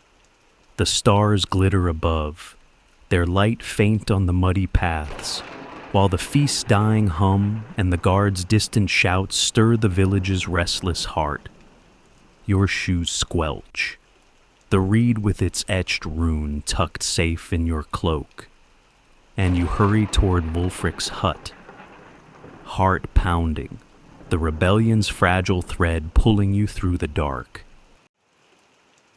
The village lies tense, huts dark, their thatch glistening with dew, the air alive with the low of cattle, the rustle of leaves, and your own breath, fast, uneven. You pause by Sineberg's stall, now empty, her baskets gone, the market square littered with scraps of bread, apple cores and broken clay cups, remnants of a joy cut short. A shadow moves, swift, and you tense, heart leaping, but it's only a stray dog, its ribs sharp, sniffing the debris. You press on, the scent of mud and straw strong, and spot Wulfric's hut, its firelight flickering, a faint beacon.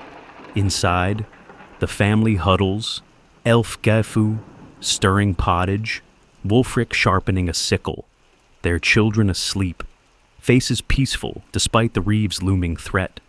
You step in, the air warm, thick with barley and worry, and murmur, "It's done, the stone's safe," your voice low, urgent. Wulfric nods, eyes grim, but Elfgifu's hands tremble, her voice soft. Godwine's loose, stranger. He'll bring Then's men, mark us all. Your chest tightens, her fear a mirror to Leofric's, and you ask where Edith is, the cloth's runes vivid in your mind. Wulfric points to a corner where Edith sits, her son curled beside her, the woven cloth draped over them, its faint blue dye catching the firelight. She's with us, stranger, but scared, he says, voice heavy. You kneel, offering Edith a clay cup of water, its taste earthy. and ask about the runes, your voice gentle, cautious. Her eyes widen, darting to the door. Their signs, stranger, for those who fight, but dangerous. They watch. Her words spark, a thread to the reed, the rune-stones' power, and you feel the rebellion's weight, fragile, fierce. A scream, sharp, piercing, shatters the quiet, and you start. Pulse racing, the cup slipping from your hands, water splashing the earth. Wulfric grabs his sickle, Aelfgifu pulling the children close, their eyes wide, awake now, trembling. Vikings. A voice cries outside, raw, desperate, and you rush to the door, heart hammering, the night alive with shouts, the clash of metal, and the crackle of fire. Torches flare, their light wild, revealing figures running, cloaked, axes gleaming, their shouts guttural, foreign. Your breath catches. Osric's warning of scouts now a brutal truth. The village under attack. A hut across the square burns, flames licking the thatch, smoke thick, choking, and you feel fear grip you, cold, relentless. Leofric appears, knife drawn, face pale, shouting, stranger, to the church. It's stone, safe. You nod, grabbing Edith's hand, her son clinging, and run, the mud slick, the air thick with smoke, screams, and the scent of burning wood. Villagers flee, some clutching children, others swinging tools, desperate, defiant.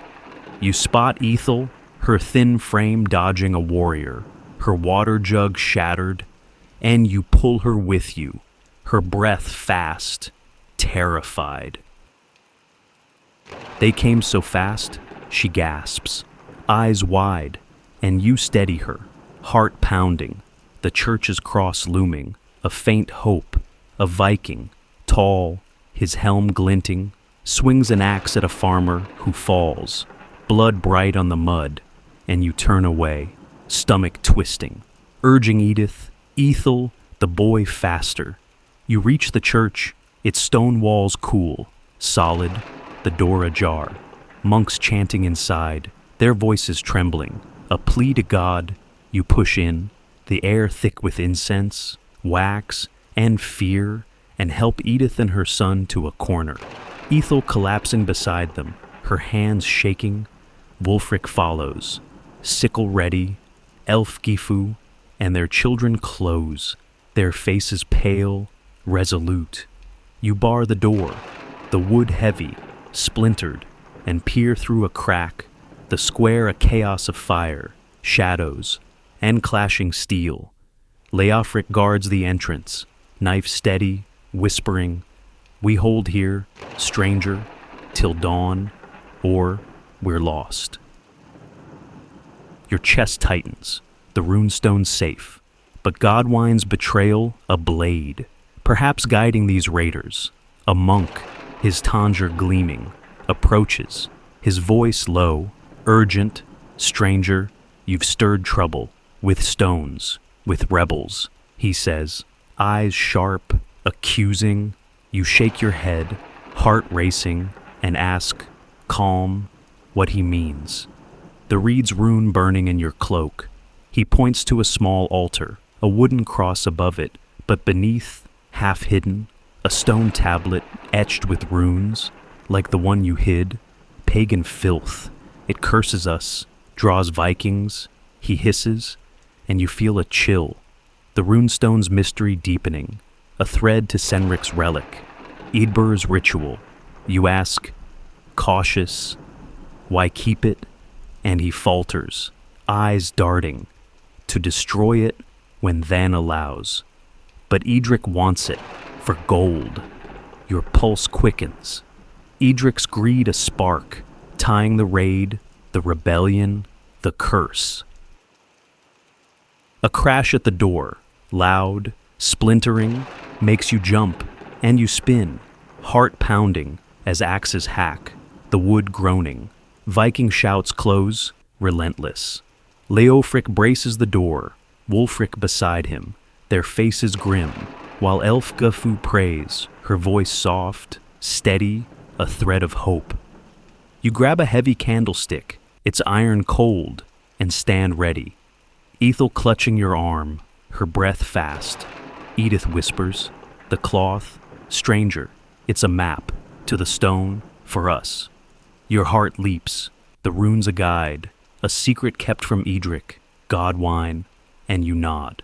The church's walls closing in, the air thick with fear, faith, and defiance.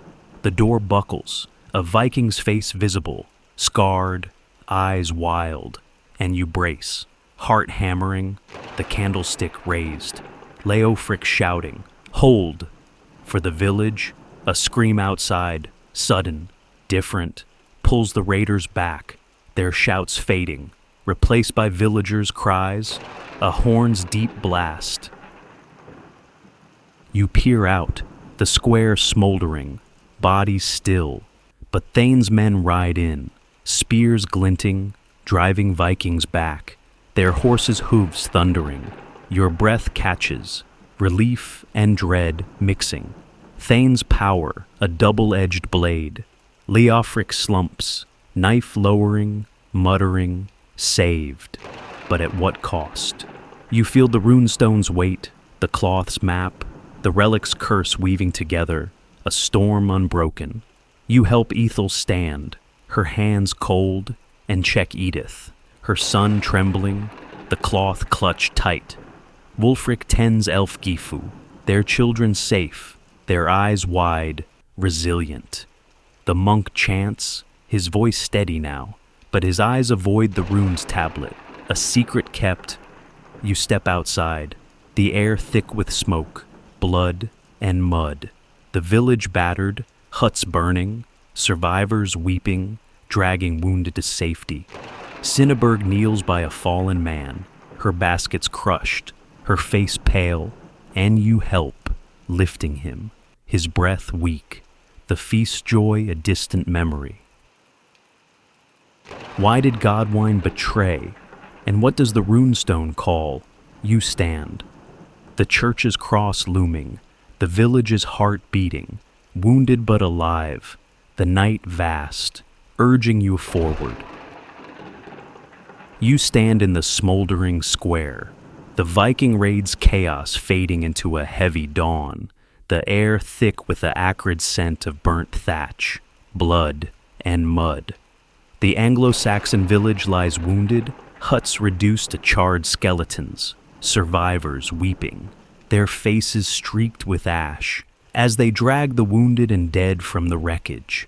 The Thane's men patrol, their spears glinting, horses snorting, their presence a cold comfort after the night's terror. Your heart aches.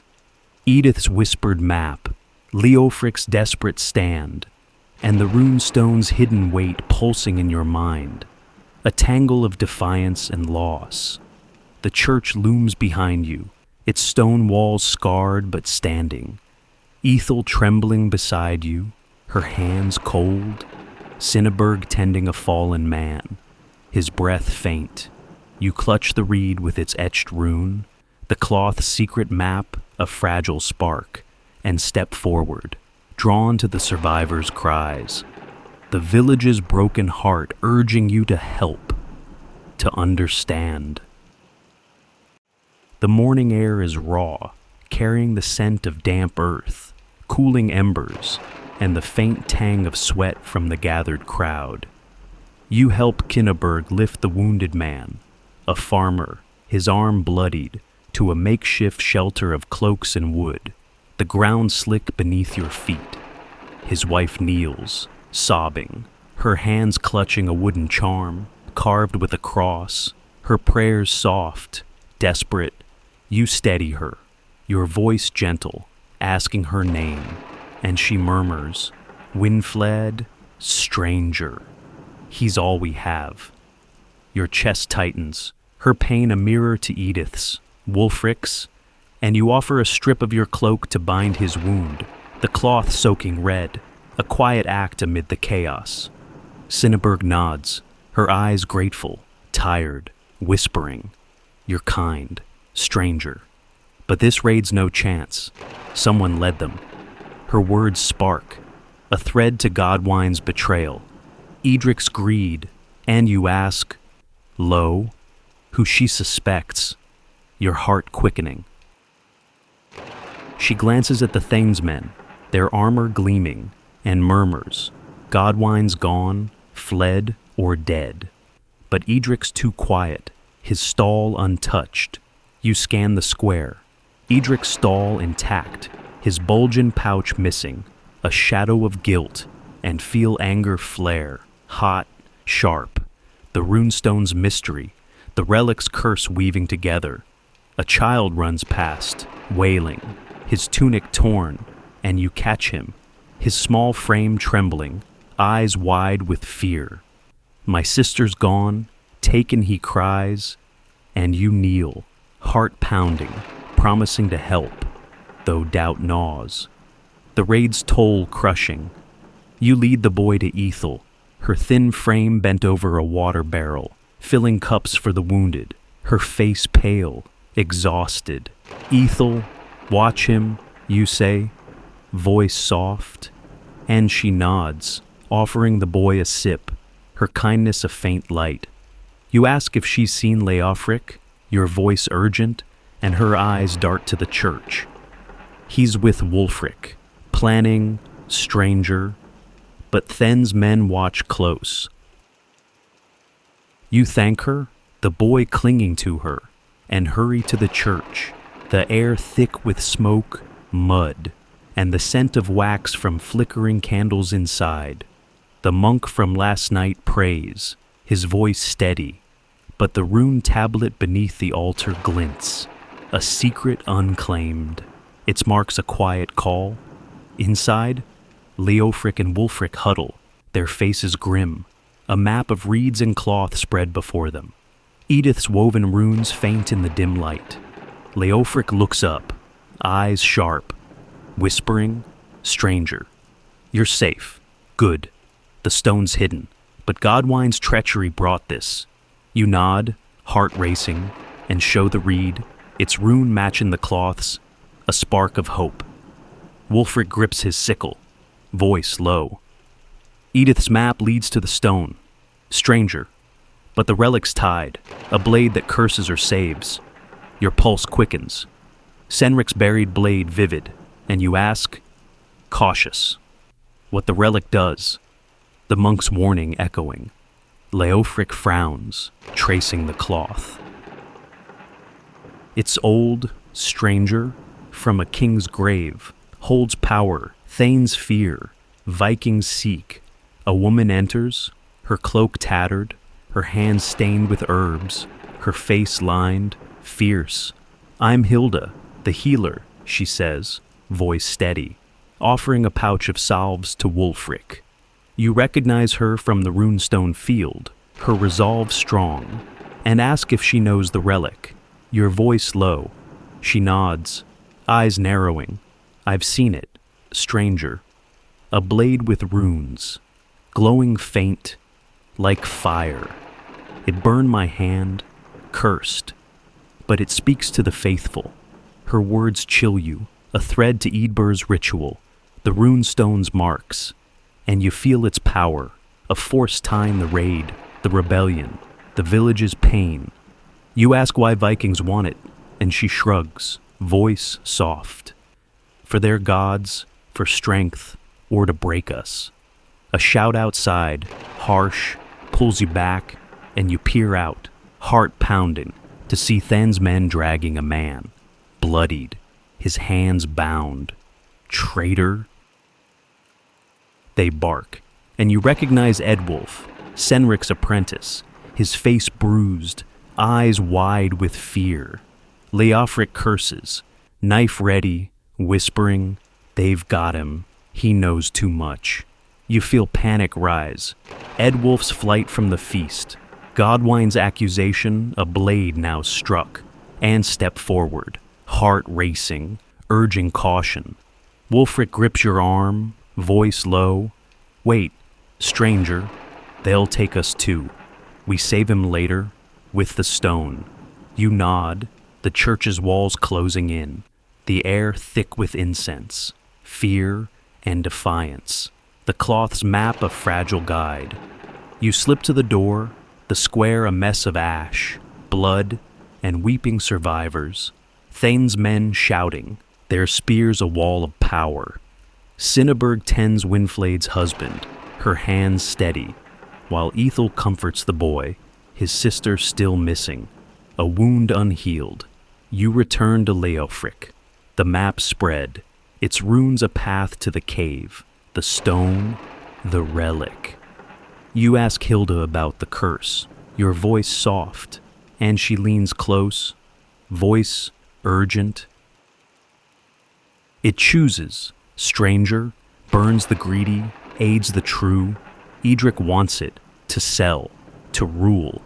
Your heart leaps, Edric's untouched stall, his greed a spark, and you feel the rune-stones weight, a key to the raid's cause, the village's hope. A horn blasts, deep, jarring, and you tense, pulse hammering, as the Thane himself rides in, his cloak rich, his sword gleaming, his face stern, commanding. Find the relics, the stones, or you all pay, he roars, eyes sweeping the crowd, landing on the church. Leofric hides the map, Wulfric's sickle ready, and you feel fear grip you, the rebellion at risk. Eadwulf's capture a warning. You whisper, what now? And Leofric's eyes burn, voice low. We move tonight. Stranger, save Eadwulf, take the stone, the relic, or die. Your chest tightens. Hilda's salve, Ethel's kindness, Edith's map weaving together, a storm of courage and loss. You step outside, the Thagan's men circling, their boots heavy, the air thick with ash, mud, and despair. A woman, her shawl slipping, kneels by a fallen child, her wail piercing, and you help, lifting the child, her breath faint, to Hilda's care. The village breathes, battered, its heart pulsing through the survivors' tears, their resolve. You think of the boy's missing sister, Winflade's prayer, and wonder. Why did Godwine lead the Vikings? And what does the relic choose?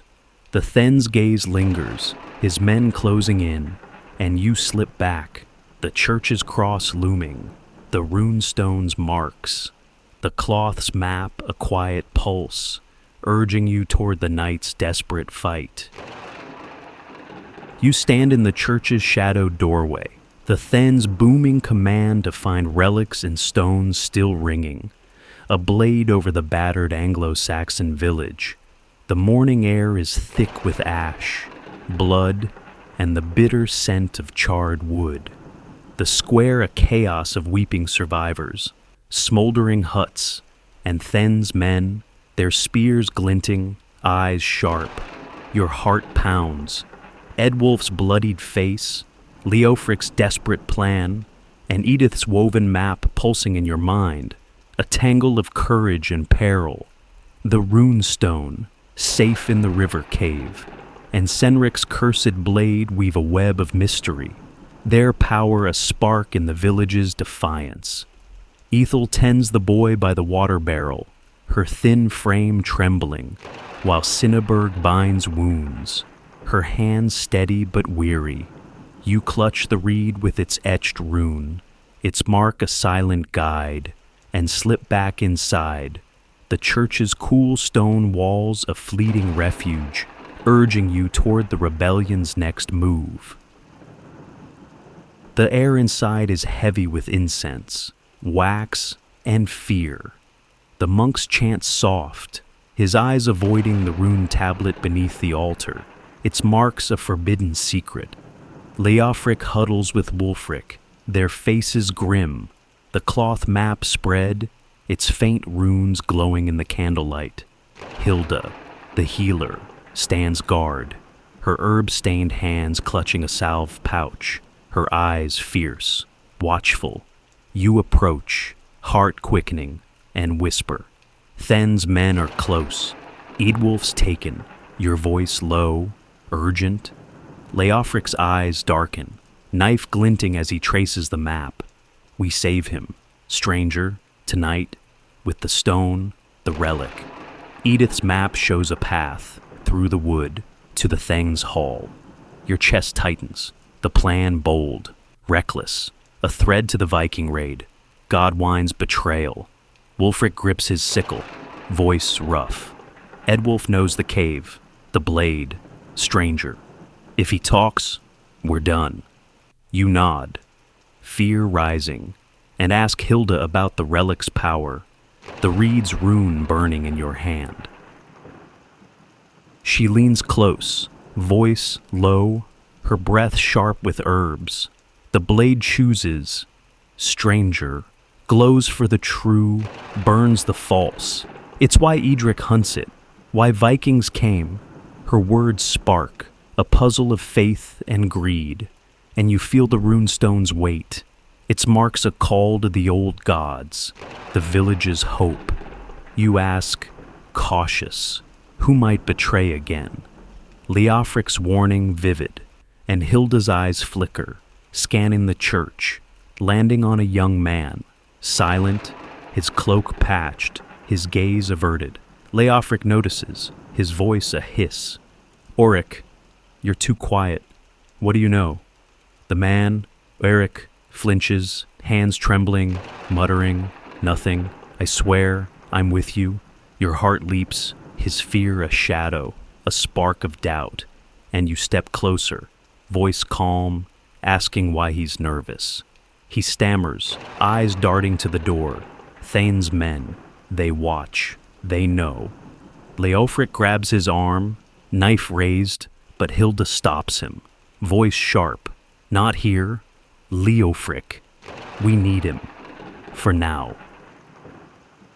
The air thickens, tension crackling, the map's runes a fragile guide, and you feel betrayal's blade, close, unseen, tying the raid, the relic, the rebellion's risk. A soft knock, urgent, breaks the silence, and you tense, pulse racing, as Ethel slips in, her face pale, eyes wide. Stranger. Leofric. They're searching huts, for relics, for us. She whispers, her hands trembling, water jug forgotten. You steady her, heart pounding, and ask if she's safe. Your voice gentle. She nods, voice faint, for now. But Edric's with them, pointing, accusing. Your chest tightens. Edric's greed afire, his untouched stall a mark of guilt. And you glance at the map, its path to the Theng's hall a desperate hope.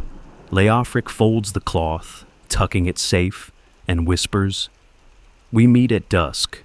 Stranger, by the old oak, to save Eadwulf. Take the blade. You nod, the church's walls closing in, the air heavy with fear, faith, and defiance. You step outside, the square quieter now, survivors tending wounds, Then's men patrolling, their boots heavy, voices sharp. Cinnaberg kneels by Windflade, her husband's breath stronger, her prayers soft, grateful. You help, lifting a water jug, its weight grounding you, the scent of mud and ash strong. Cinnaberg murmurs, Edric's naming names, stranger. Eadwulf's not the last. Your heart leaps, the rebellion at risk, and you ask, lo, if she trusts Oric, his nervous eyes vivid. She shrugs, eyes narrowing.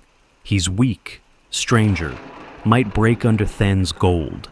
Her words chill you, a thread to Godwine's treachery, the rune-stones curse, and you feel the village's pulse, alive, strained.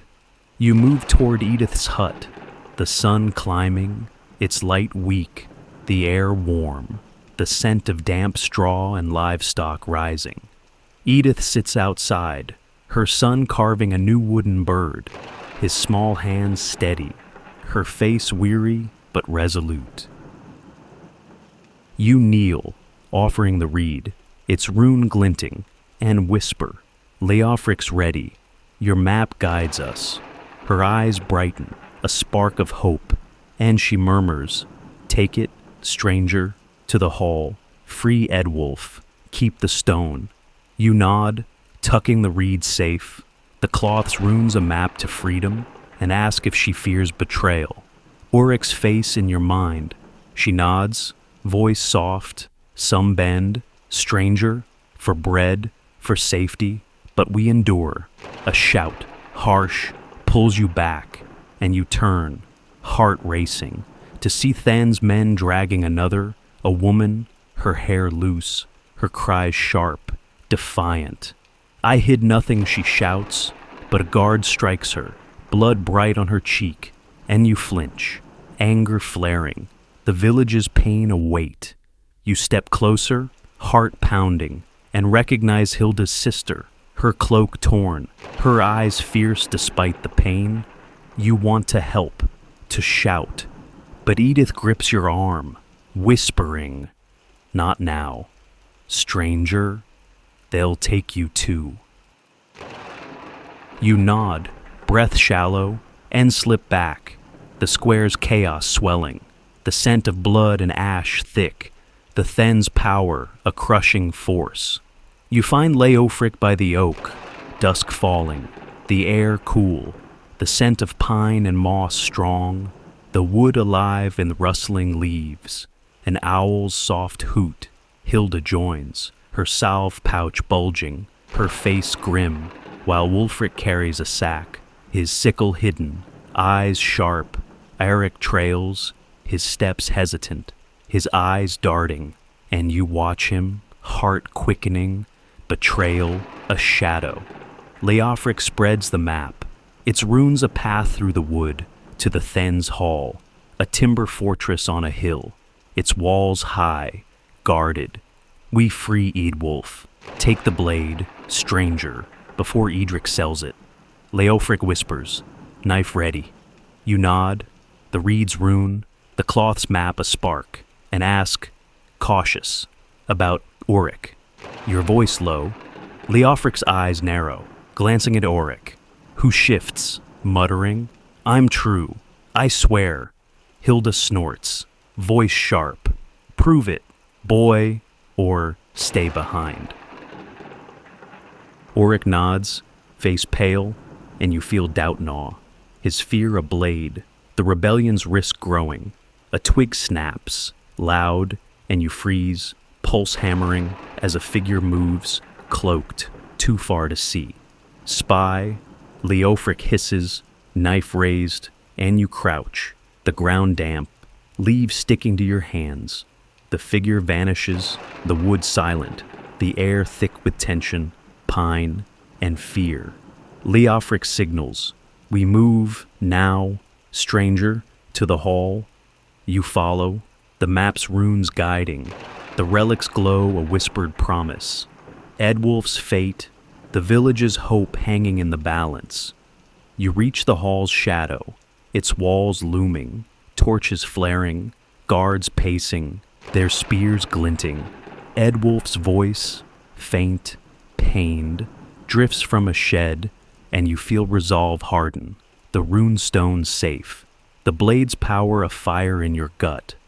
Eric stumbles, his breath fast, and you watch him, heart racing, betrayal's shadow close, the night vast, urging you toward the rebellion's desperate stand.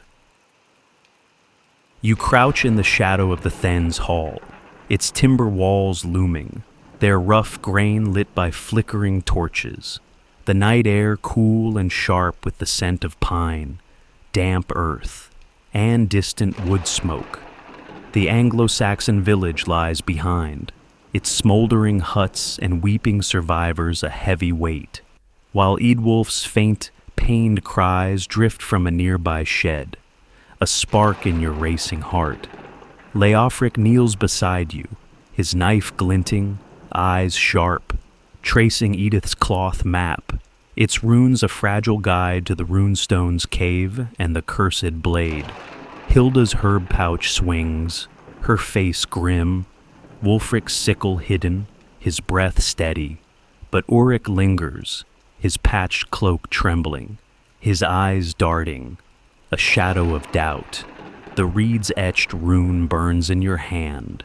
Godwine's betrayal, Edric's greed, and the Viking raid weaving a tapestry of peril, urging you toward the rebellion's desperate stand.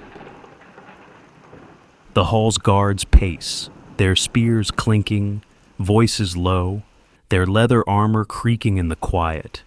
You feel the village's pulse, alive, strained, the rune-stones safe in the river cave, but Eadwulf's capture, the relic's power, a fire in your gut.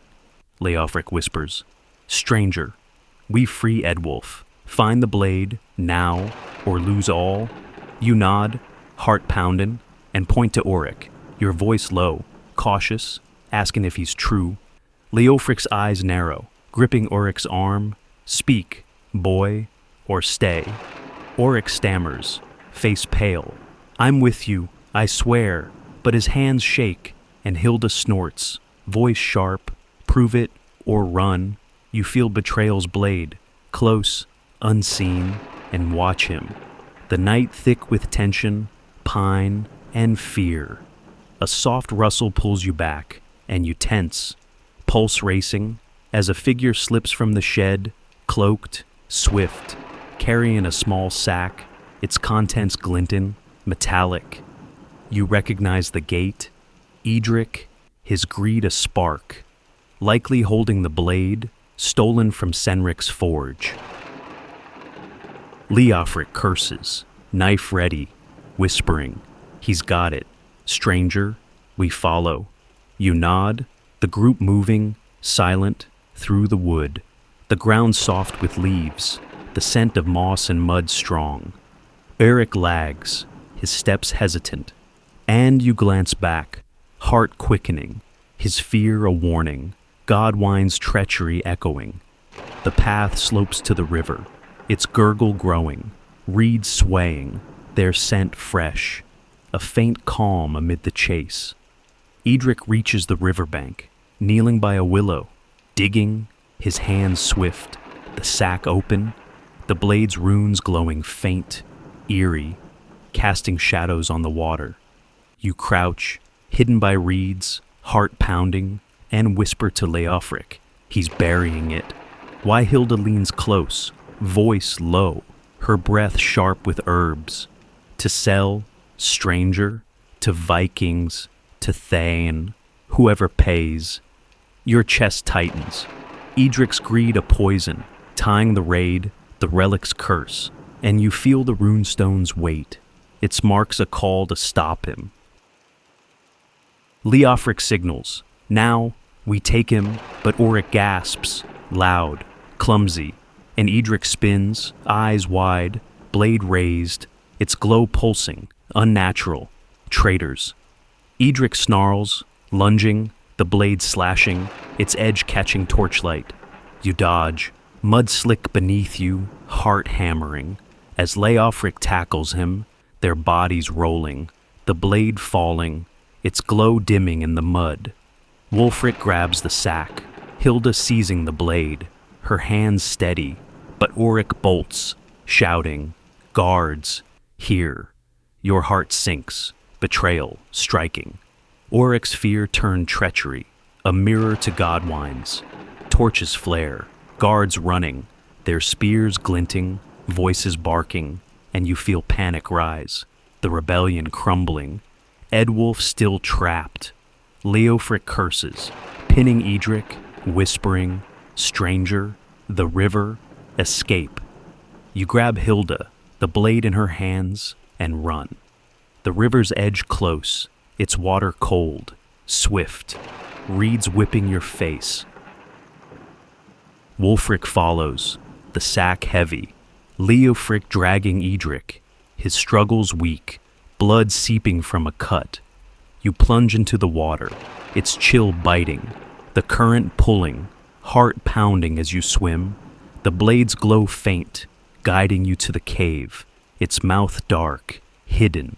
Guards shout, their torches dim. The rivers roar, drowning their cries, and you reach the cave, scrambling onto slick stone, the air damp, thick with moss and silence. Hilda hides the blade, her hands trembling, whispering, "It's safe, stranger, but Oryx doomed us." You catch your breath. The cave's walls cool, the rune-stone nearby. Its marks a silent pulse. Leofric ties Edric, his face grim, voice low.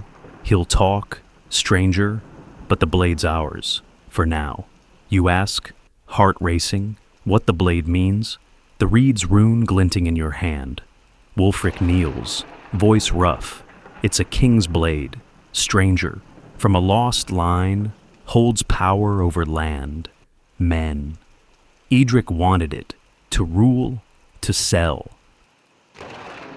Your pulse quickens, a thread to the rune-stone's curse, the old god's call, and you feel its weight, a key to the village's pain, the raid's cause. You ask Hilda why it glows, and she murmurs, it knows, stranger, chooses the true, burns the false, like Edric. Edric stirs, eyes narrow, voice weak but venomous. You're fools, then he'll crush you. Vikings'll take it. Leofric slaps him, voice sharp, quiet, traitor, or your river food. You feel anger flare. Edric's greed afire, and ask, cautious, what he planned? The cloth's map vivid. He smirks, blood on his lips. Gold, stranger, power. The blade's worth kingdoms. His words chill you, tying the Viking raid. Oryx betrayal, and you glance at the cave's mouth. Guards' shouts faint. The rivers gurgle a shield. You whisper to Leofric, Edwulf, we must save him. And he nods, face grim. At dawn, stranger, we try, but Oryx loose. He'll talk. You move deeper, the cave's air cold, the rune-stone slab glinting, its marks matching the reed, the cloth. Hilda traces them, voice soft. They speak of a king, stranger, fallen, his blade a promise to rise or ruin.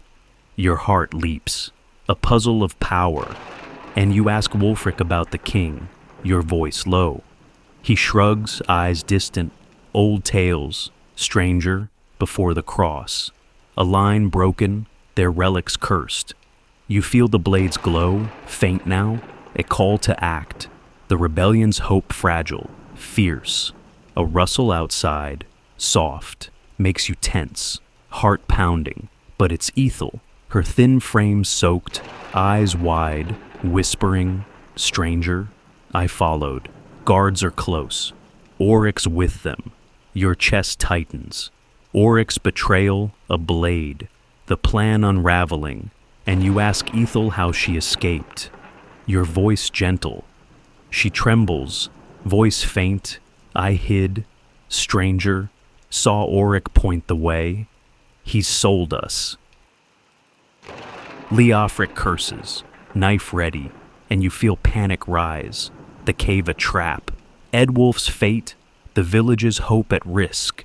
You whisper, we move the blade, now, to Edith, and Hilda nods, wrapping it in cloth, its glow hidden. You slip out. The river's chill biting, guards' torches closer, their shouts sharp. Oryx's voice among them, a traitor's call. You run, reeds whipping, the air thick with mud, fear and defiance. The blade a pulse in Hilda's hands. The rune-stones marks a guide. You reach Edith's hut, dawn breaking. Its light pale, the air warm, the scent of ash and straw strong. Edith takes the blade, her eyes wide, grateful, her son asleep. The cloth map safe. You did it, stranger, but Edwulf, she asks, voice soft. You shake your head, heart heavy.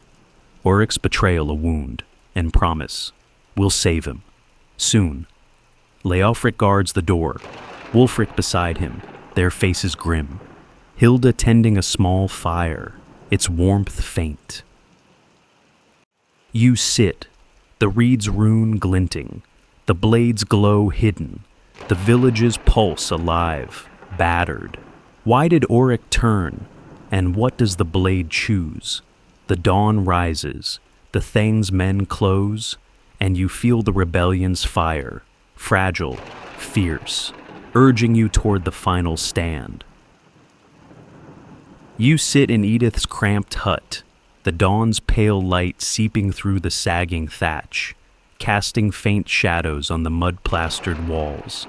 The air is warm, heavy with the scent of damp straw, cooling ash, and the faint tang of Hilda's herbal salve, its sharpness grounding you. Your heart pounds. The cursed blade's faint glow hidden in Edith's woven cloth, Eric's betrayal a fresh wound, and Eadwulf's pained cries echoing from the Thang's hall.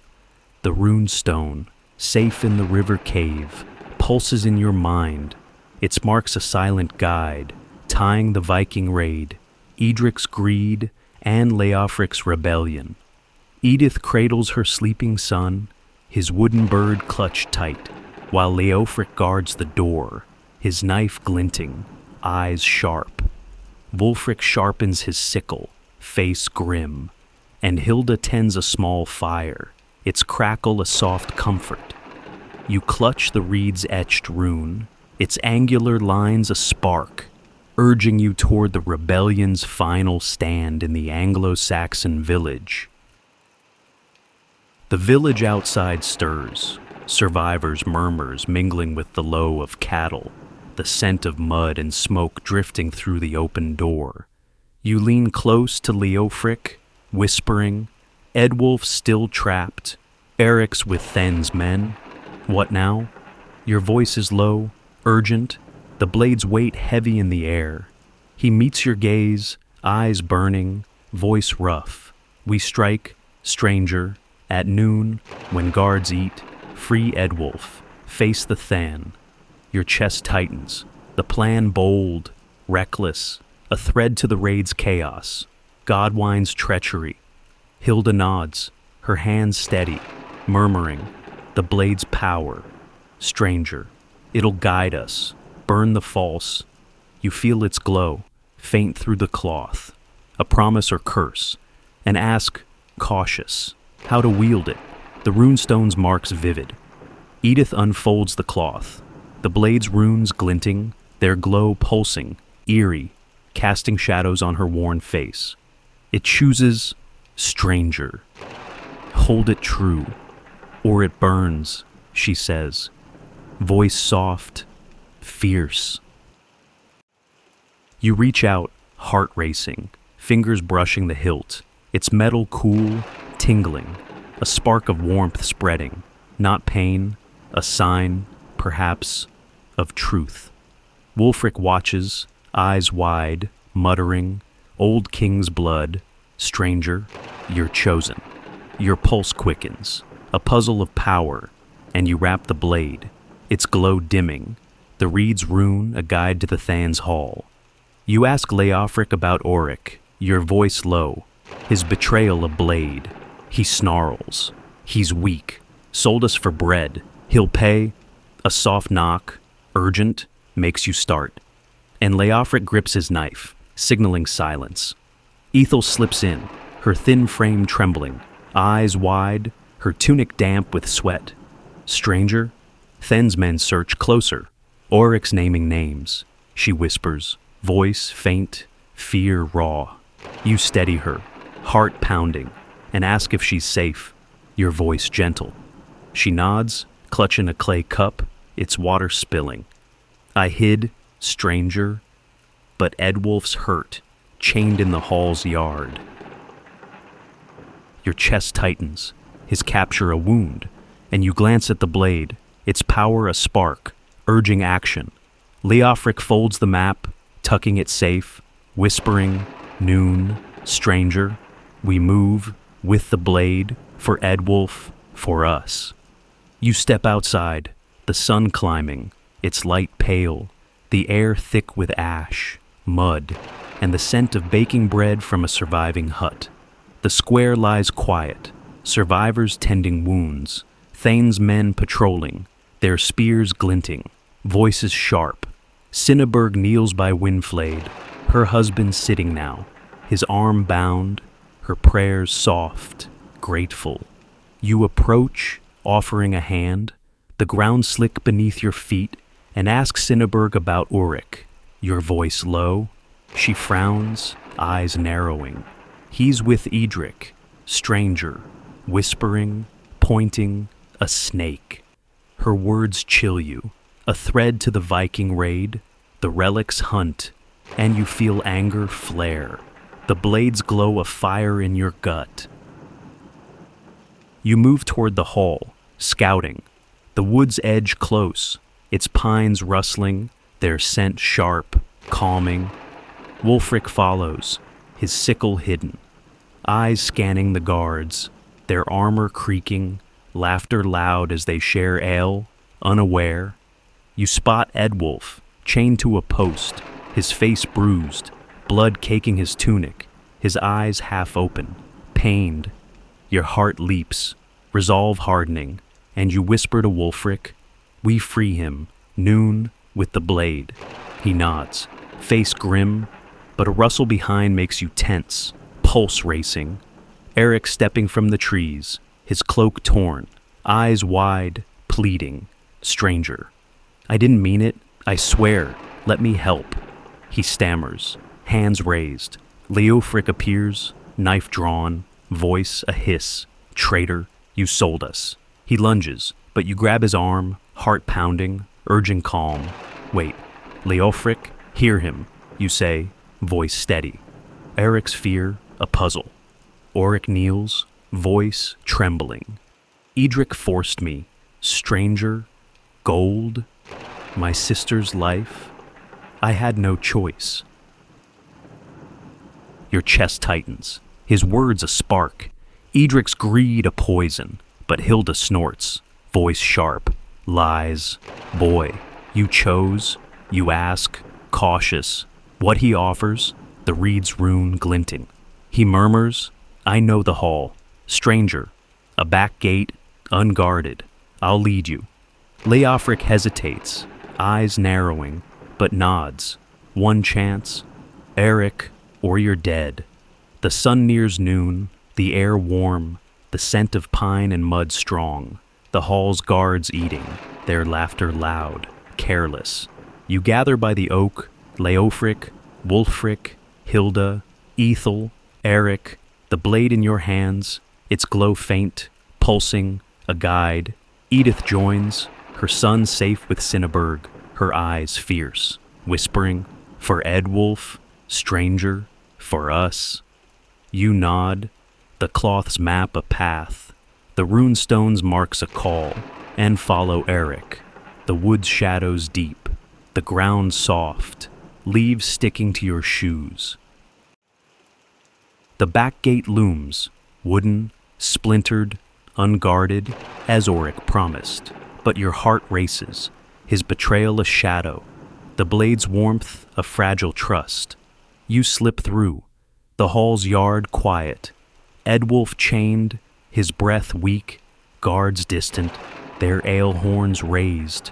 You rush to him, heart pounding, cutting his ropes with the blade, its glow flaring, bright, startling, a guard shouting.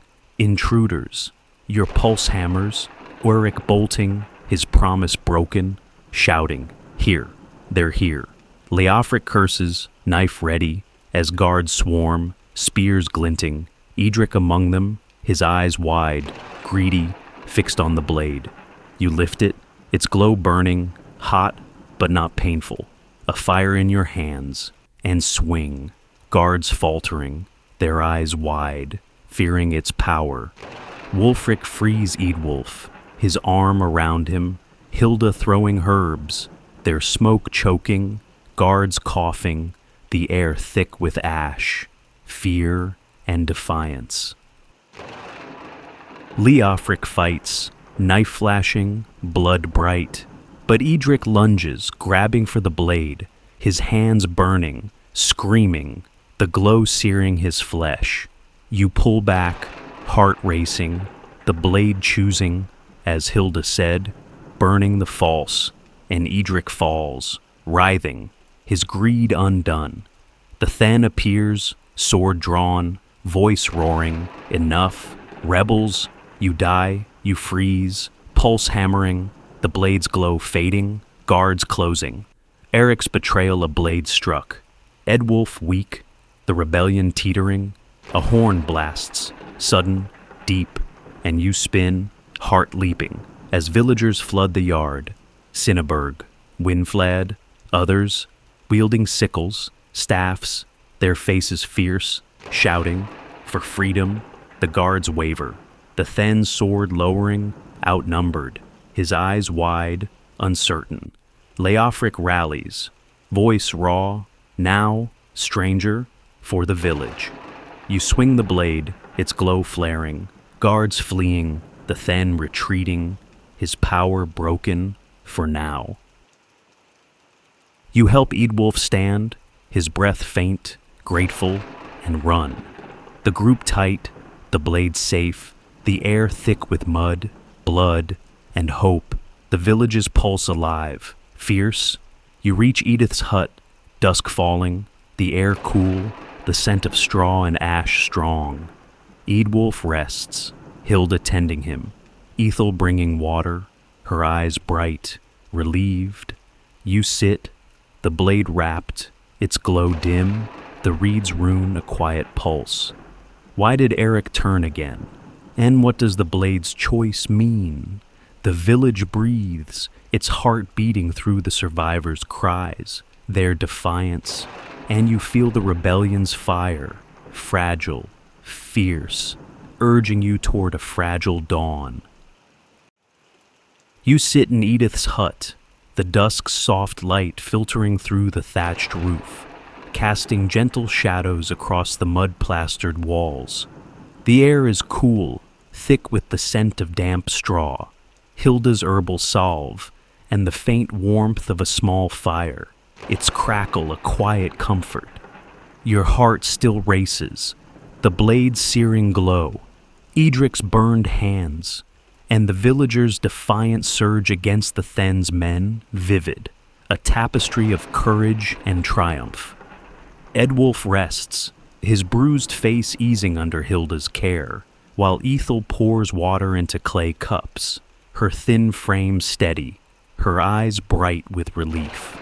Leofric leans by the door, knife sheathed, his face weary but resolute, and Wulfric cradles his sickle, his children asleep nearby, their breath soft, peaceful, the rune-stone, safe in the river cave, and the blade, wrapped in Edith's cloth, pulse in your mind, their secrets a spark in the Anglo-Saxon village's fragile hope.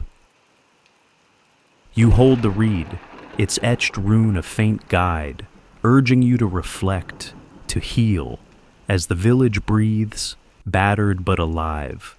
The night outside is calm, the scent of wet earth, fading smoke, and distant livestock drifting through the open door.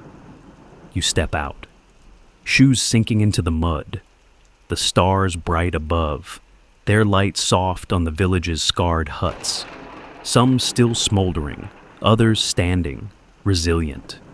Survivors move quietly, rebuilding, their hands swift, faces tired but determined, a community knitting itself back together. Cinneberg stacks baskets by her stall, her woad-stained hands steady, and waves you over, her voice low, warm. Stranger, you fought with us, saved Edwulf. Thank you, she says, offering a coarse loaf, its crust warm, earthy. You take it, the bread heavy, a gift of trust, and thank her. Your voice gentle, asking how the village fares, your heart reaching out. She sighs, eyes scanning the square, where Winflade tends her husband, his arm healing, their smiles faint but real. We're broken, stranger, but we mend, with the stone, the blade, our own, she says, her words a spark, tying the rebellion's victory, the rune-stones' power. You ask, cautious, about Edric, his burned hands a vivid wound, and her eyes narrow, voice sharp. He's fled, stranger, with Auric, to Then's mercy, or Vikings, who knows? Your chest tightens, their betrayal a shadow. The blade's curse a fire that spared the village, burned the false.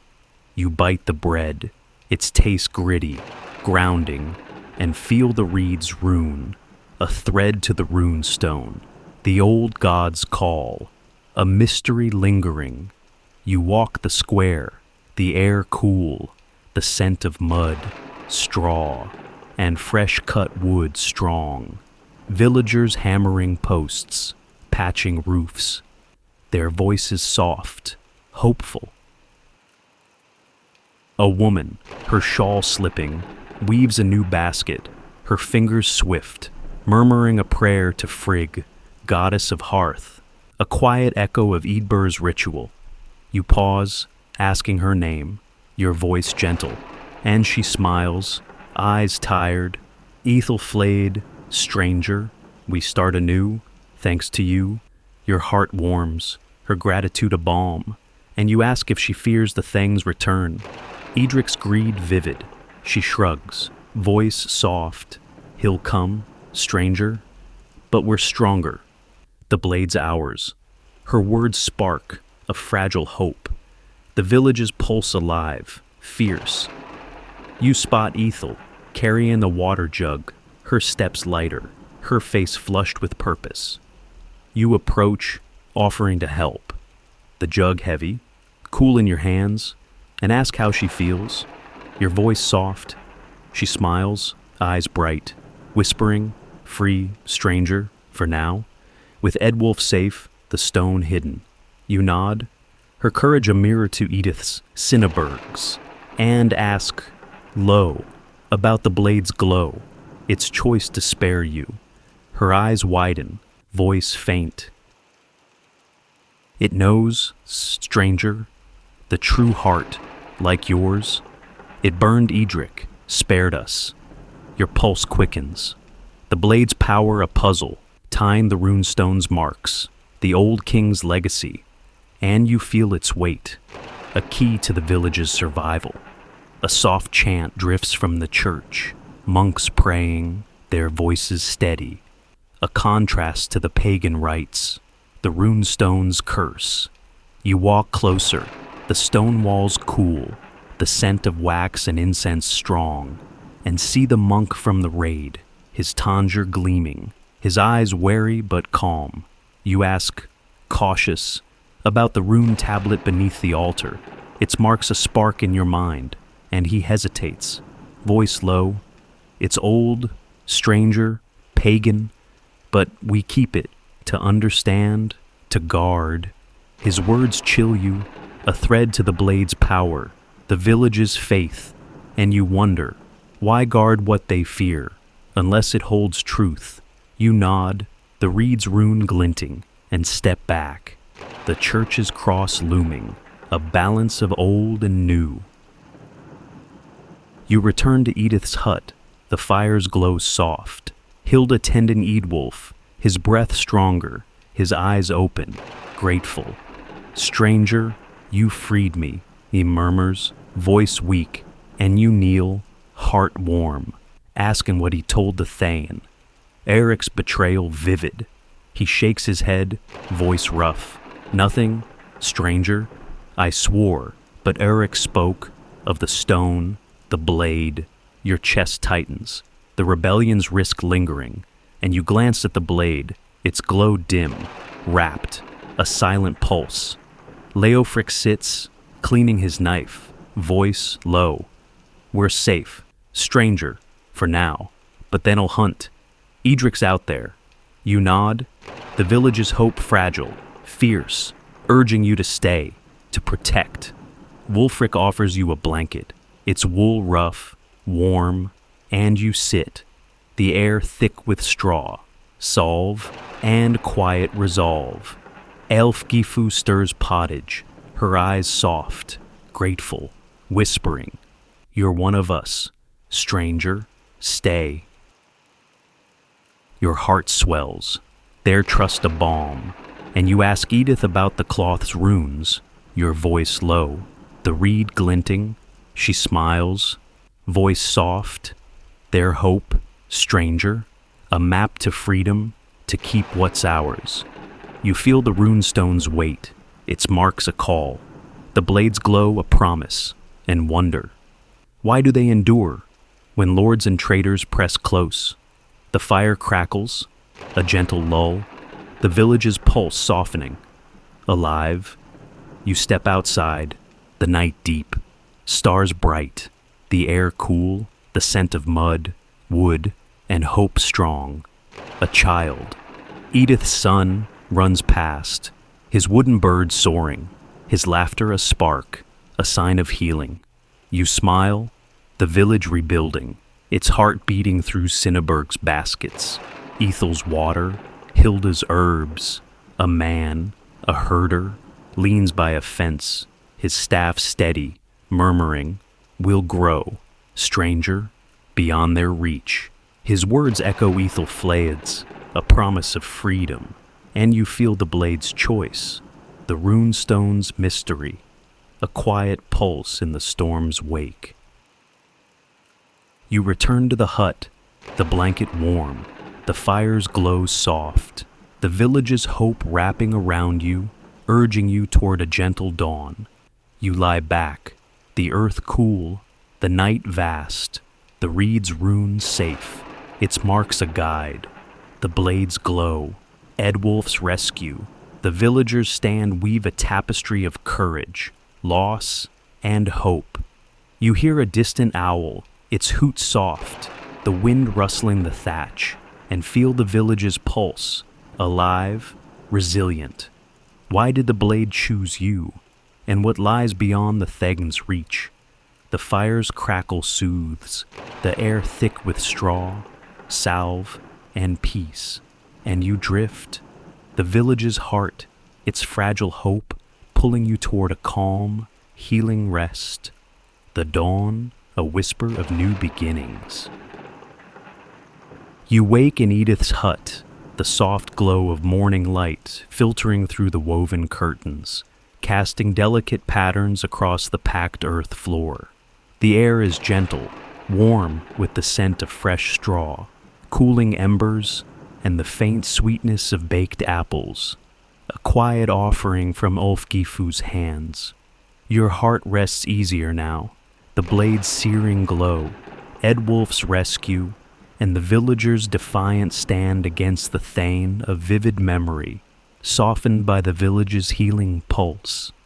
The rune-stone, hidden in the church's crypt, and the blade, safely wrapped in Edith's cloth, linger in your thoughts, their mysteries a quiet song of resilience.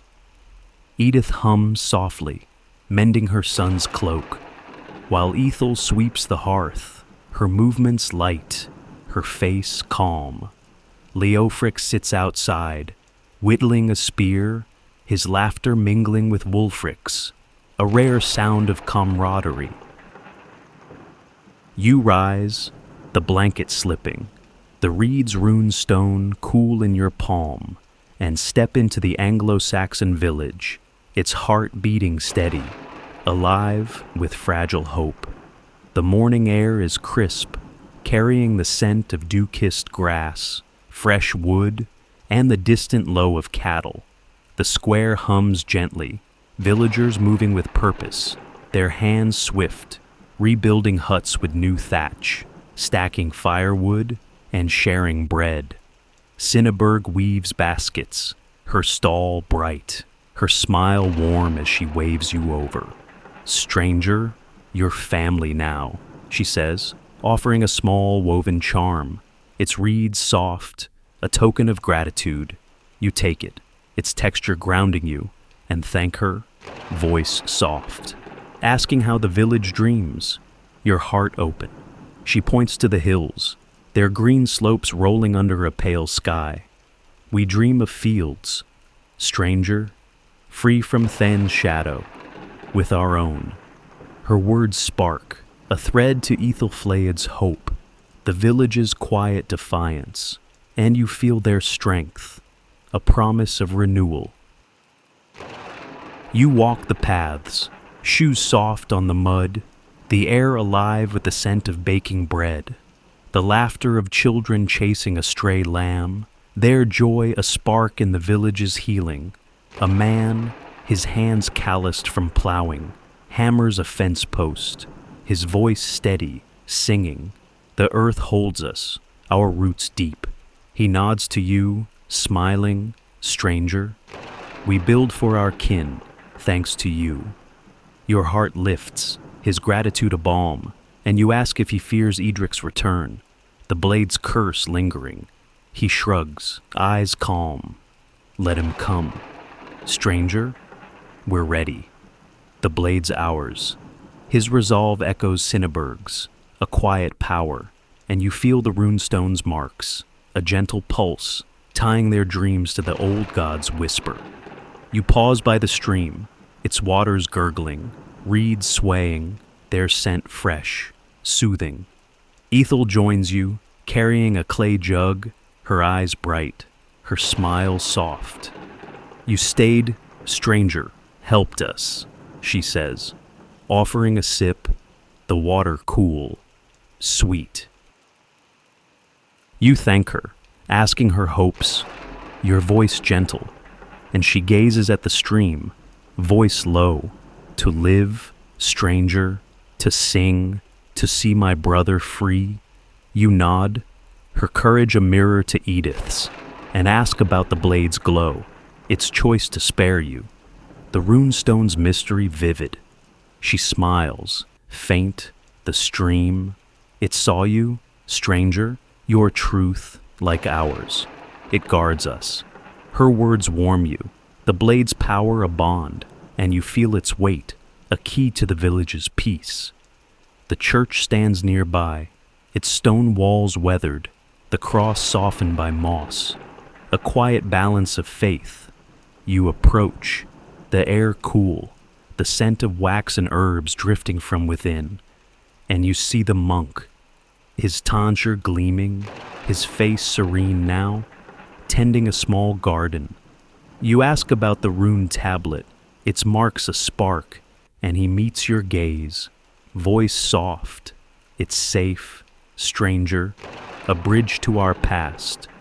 We learn from it.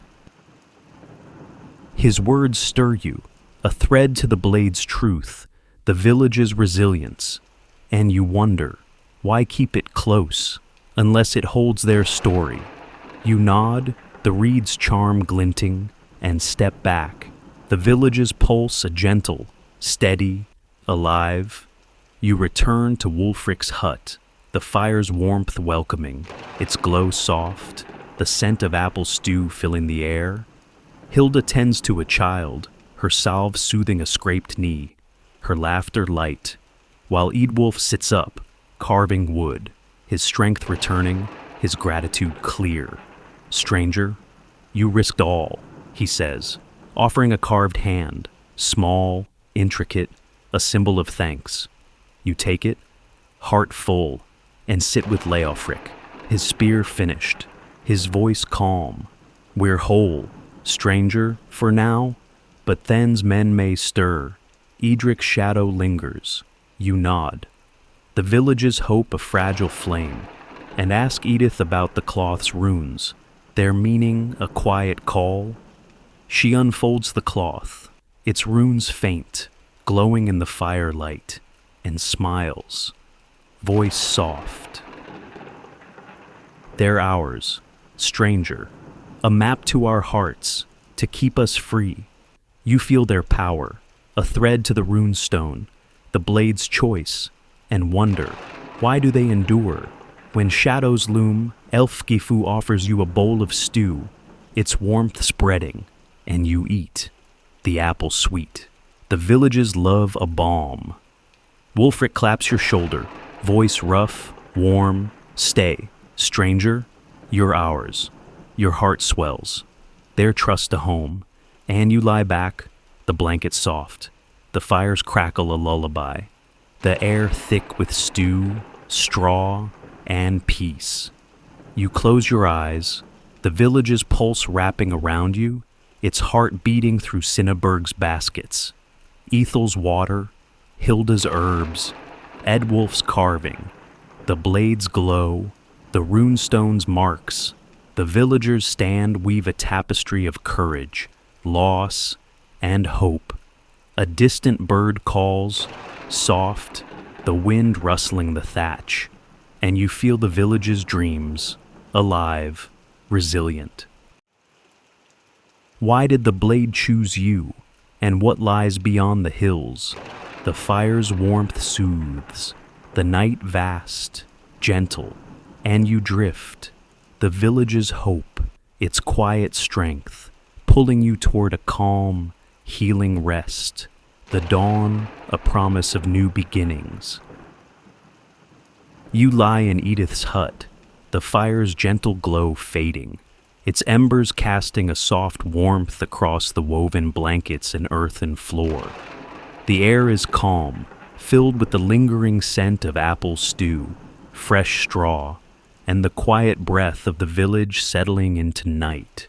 Your heart feels full, the blade's radiant choice, the rune-stones' hidden strength, and the villagers' resilient hope weaving a tapestry of peace in your mind. Outside, the Anglo-Saxon village rests, its muddy paths still, the stars above bright, their light a silent promise over the rebuilt huts and tender fields. You hear the distant murmur of the stream, its flow a soothing lullaby, blending with the soft rustle of leaves, the night wrapping you in its gentle embrace. You reflect on your journey, the struggles faced, the courage of Ethel's trembling hands, Cinnaberg's steady resolve, and Leofric's fierce loyalty. Each moment, from the market's chaos to the Then's hall, taught you the village's heart, its ability to endure through loss, to rebuild with love. The blades glow, choosing truth, and the rune-stones' ancient marks, whispering of old kings, linger as symbols of their spirit, a reminder that even in darkness, hope takes root. You feel their trust, their warmth, a family forged in shared trials, and know you carry their strength, their dreams within you. You are safe now, here in this moment. The villages pulse a steady rhythm, guiding you toward rest. Let the weight of the day slip away, like leaves on the stream, drifting, soft, free. Close your eyes, breathe deeply, the air cool, gentle, filling you with calm. The fire's last crackle, the distant hoot of an owl, and the village's quiet hope cradle you, easing you into a peaceful slumber. You are home, held by their courage, their love. Sweet dreams